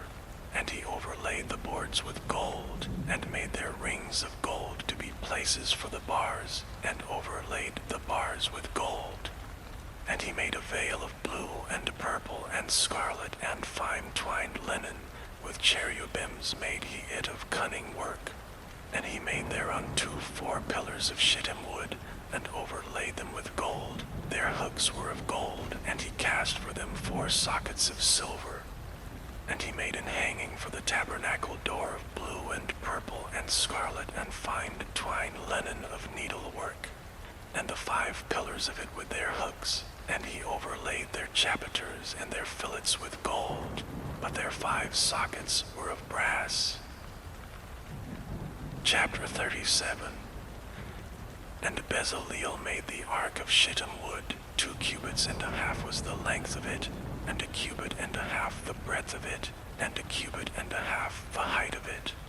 And he overlaid it with pure gold within and without, and made a crown of gold to it round about. And he cast for it 4 rings of gold to be set by the 4 corners of it, even 2 rings upon the one side of it, and 2 rings upon the other side of it. And he made staves of shittim wood, and overlaid them with gold. And he put the staves into the rings by the sides of the ark to bear the ark. And he made the mercy seat of pure gold. 2 cubits and a half was the length thereof, and 1 cubit and a half the breadth thereof. And he made 2 cherubims of gold, beaten out of one piece made he them, on the 2 ends of the mercy seat, 1 cherub on the end on this side, and another cherub on the other end on that side. Out of the mercy seat made he the cherubims, on the 2 ends thereof. And the cherubims spread out their wings on high, and covered with their wings over the mercy seat, with their faces one to another. Even to the mercy seatward were the faces of the cherubims. And he made the table of shittim wood. 2 cubits was the length thereof, and 1 cubit the breadth thereof, and 1 cubit and a half the height thereof. And he overlaid it with pure gold, and made thereunto a crown of gold round about. Also he made thereunto a border of an hand breadth round about, and made a crown of gold for the border thereof round about. And he cast for it 4 rings of gold, and put the rings upon the 4 corners that were in the 4 feet thereof. Over against the border were the rings, the places for the staves to bear the table. And he made the staves of shittim wood, and overlaid them with gold to bear the table. And he made the vessels which were upon the table, his dishes, and his spoons, and his bowls, and his covers to cover with all, of pure gold. And he made the candlestick of pure gold, of beaten work made he the candlestick, his shaft and his branch, his bowls, his knops, and his flowers were the same. And 6 branches going out of the sides thereof, 3 branches of the candlestick out of the one side thereof, and 3 branches of the candlestick out of the other side thereof. 3 bowls made after the fashion of almonds in one branch, a knop and a flower, and 3 bowls made like almonds in another branch, a knop and a flower, so throughout the 6 branches going out of the candlestick. And in the candlestick were 4 bowls made like almonds, his knops and his flowers, and a knop under 2 branches of the same, and a knop under 2 branches of the same, and a knop under 2 branches of the same, according to the 6 branches going out of it. Their knops and their branches were of the same. All of it was one beaten work of pure gold. And he made his 7 lamps and his snuffers, and his snuff dishes of pure gold. Of a talent of pure gold made he it, and all the vessels thereof. And he made the incense altar of shittim wood. The length of it was 1 cubit, and the breadth of it 1 cubit. It was 4 square, and 2 cubits was the height of it. The horns thereof were of the same.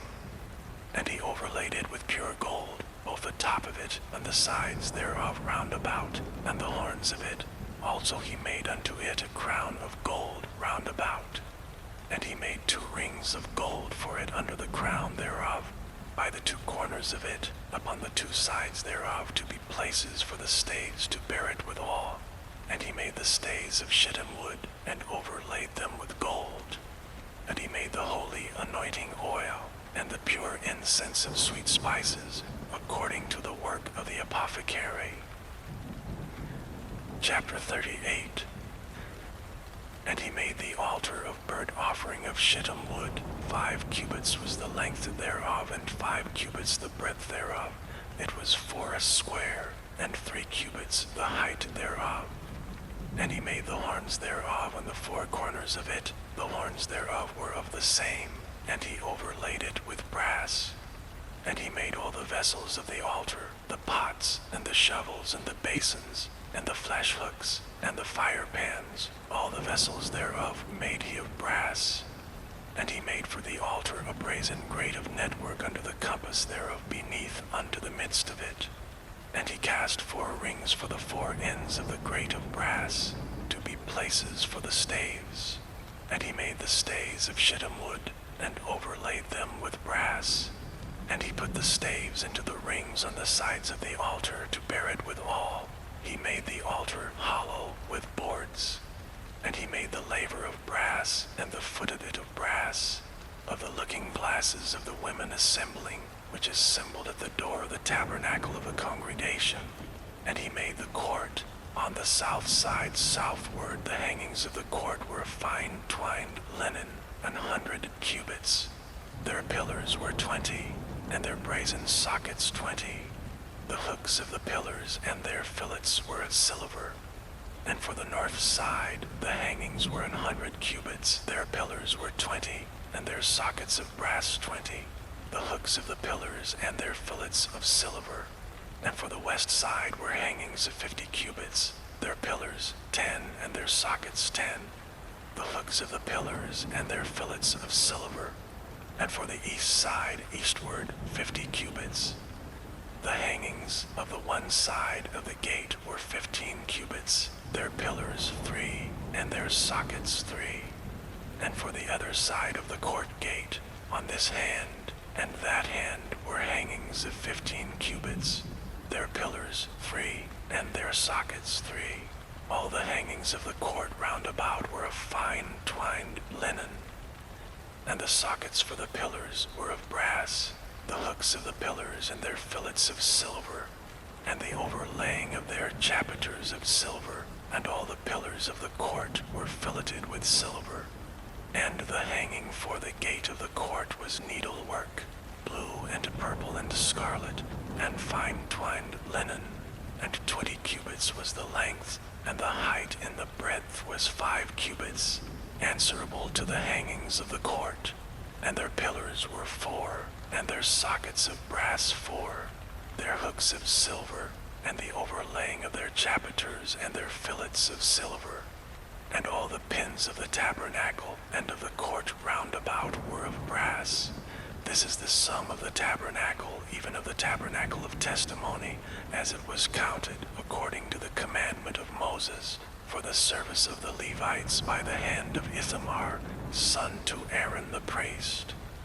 And Bezaleel the son of Uri, the son of Hur of the tribe of Judah, made all that the Lord commanded Moses.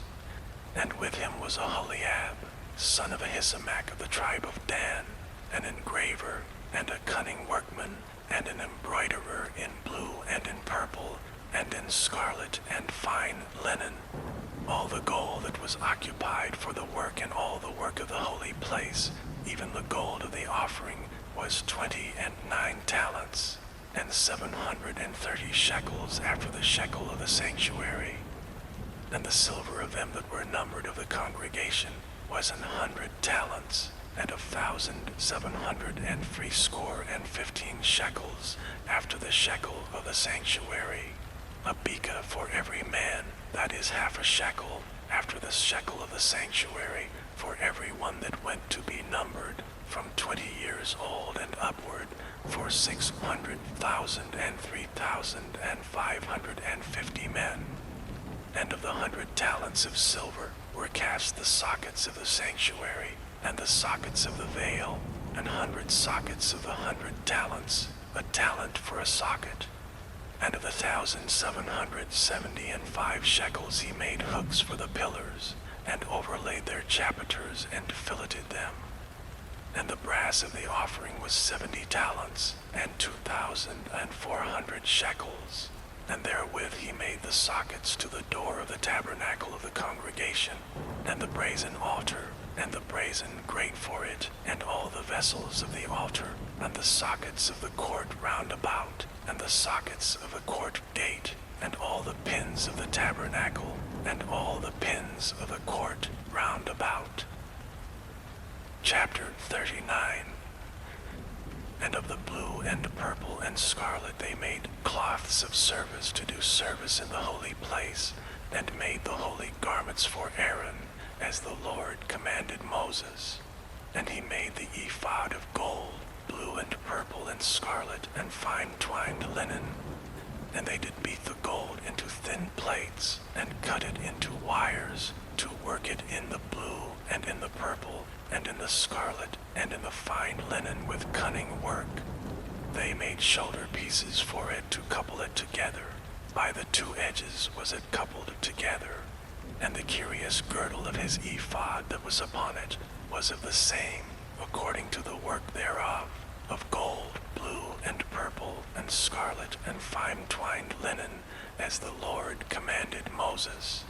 And they wrought onyx stones enclosed in ouches of gold, graven as signets are graven, with the names of the children of Israel.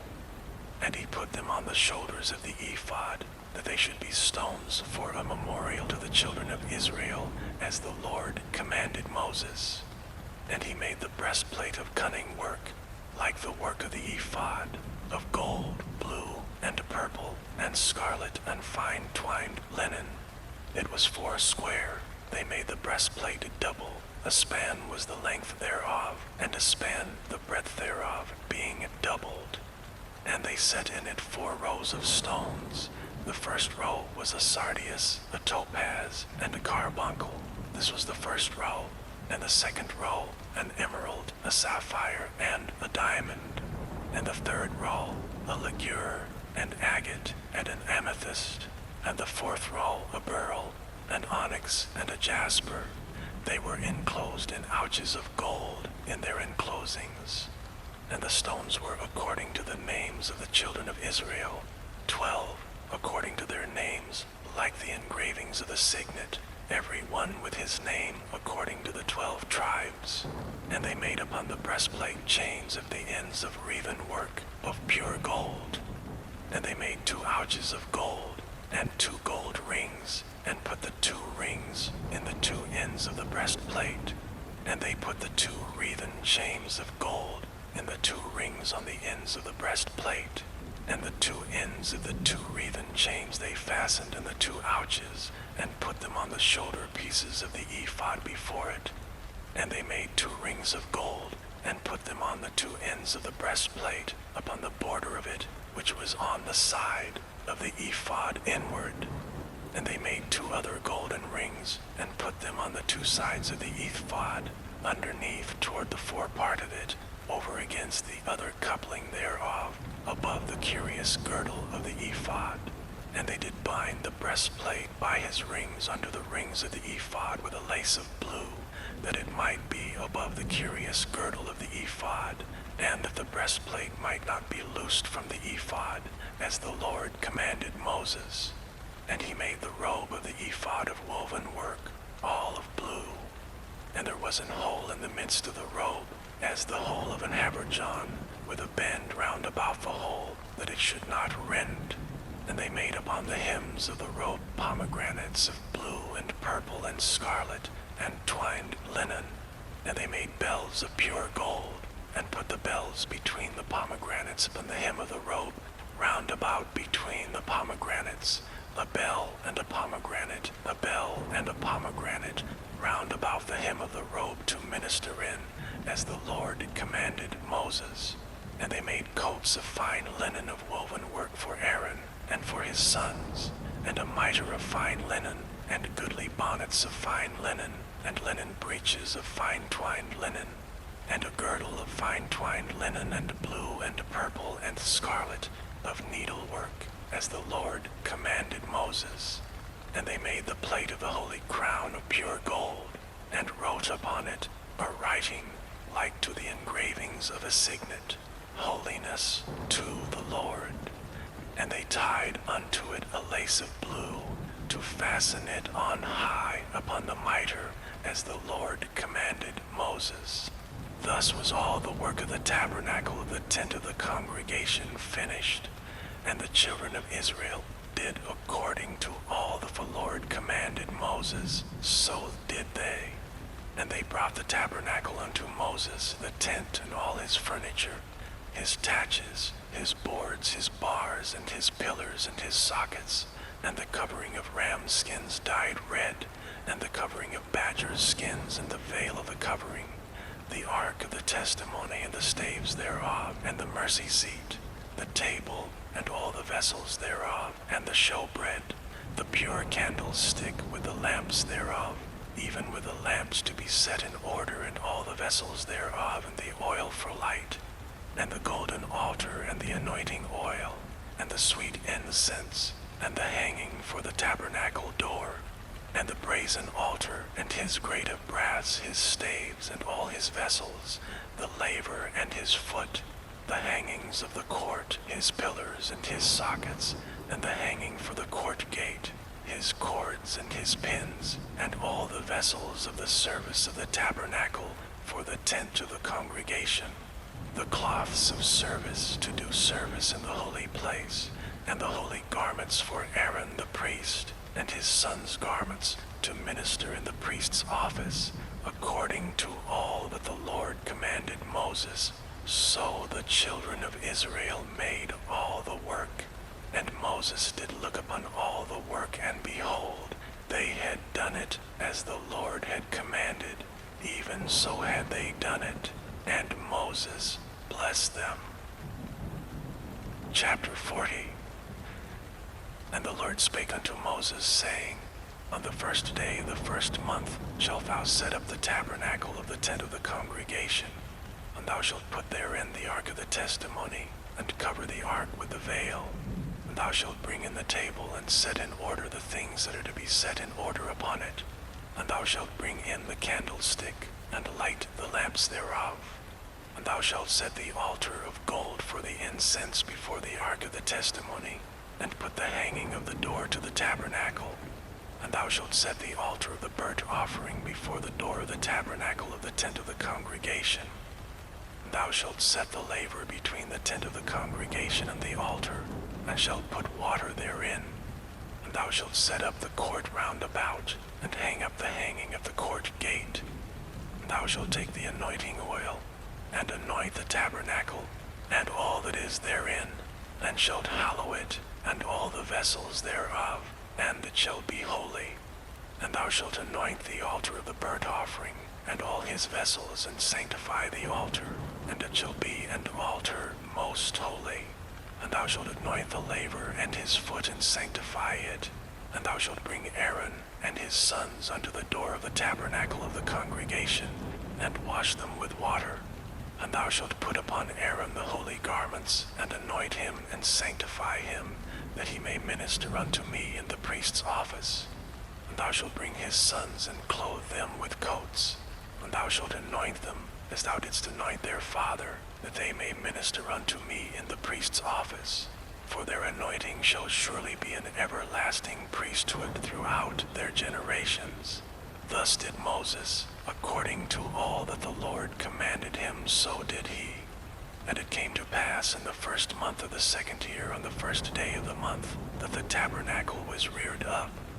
And Moses reared up the tabernacle, and fastened his sockets, and set up the boards thereof, and put in the bars thereof, and reared up his pillars.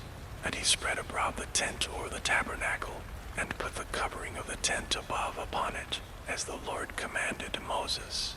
And he took and put the testimony into the ark, and set the staves on the ark, and put the mercy seat above upon the ark. And he brought the ark into the tabernacle, and set up the veil of the covering, and covered the ark of the testimony, as the Lord commanded Moses. And he put the table in the tent of the congregation upon the side of the tabernacle northward, without the veil. And he set the bread in order upon it before the Lord, as the Lord had commanded Moses. And he put the candlestick in the tent of the congregation over against the table, on the side of the tabernacle southward. And he lighted the lamps before the Lord, as the Lord commanded Moses. And he put the golden altar in the tent of the congregation before the veil, and he burnt sweet incense thereon, as the Lord commanded Moses. And he set up the hanging at the door of the tabernacle, and he put the altar of burnt offering by the door of the tabernacle of the tent of the congregation, and offered upon it the burnt offering and the meat offering, as the Lord commanded Moses. And he set the laver before the tent of the congregation and the altar, and put water therein to wash withal. And Moses and Aaron and his sons washed their hands and their feet thereat, when they went into the tent of the congregation. And when they came near unto the altar, they washed, as the Lord commanded Moses. And he reared up the court round about the tabernacle and the altar, and set up the hanging of the court gate. So Moses finished the work. Then a cloud covered the tent of the congregation, and the glory of the Lord filled the tabernacle. And Moses was not able to enter into the tent of the congregation, because the cloud abode thereon, and the glory of the Lord filled the tabernacle. And when the cloud was taken up from over the tabernacle, the children of Israel went onward in all their journeys. But if the cloud were not taken up, then they journeyed not till the day that it was taken up. For the cloud of the Lord was upon the tabernacle by day, and fire was on it by night, in the sight of all the house of Israel throughout all their journeys.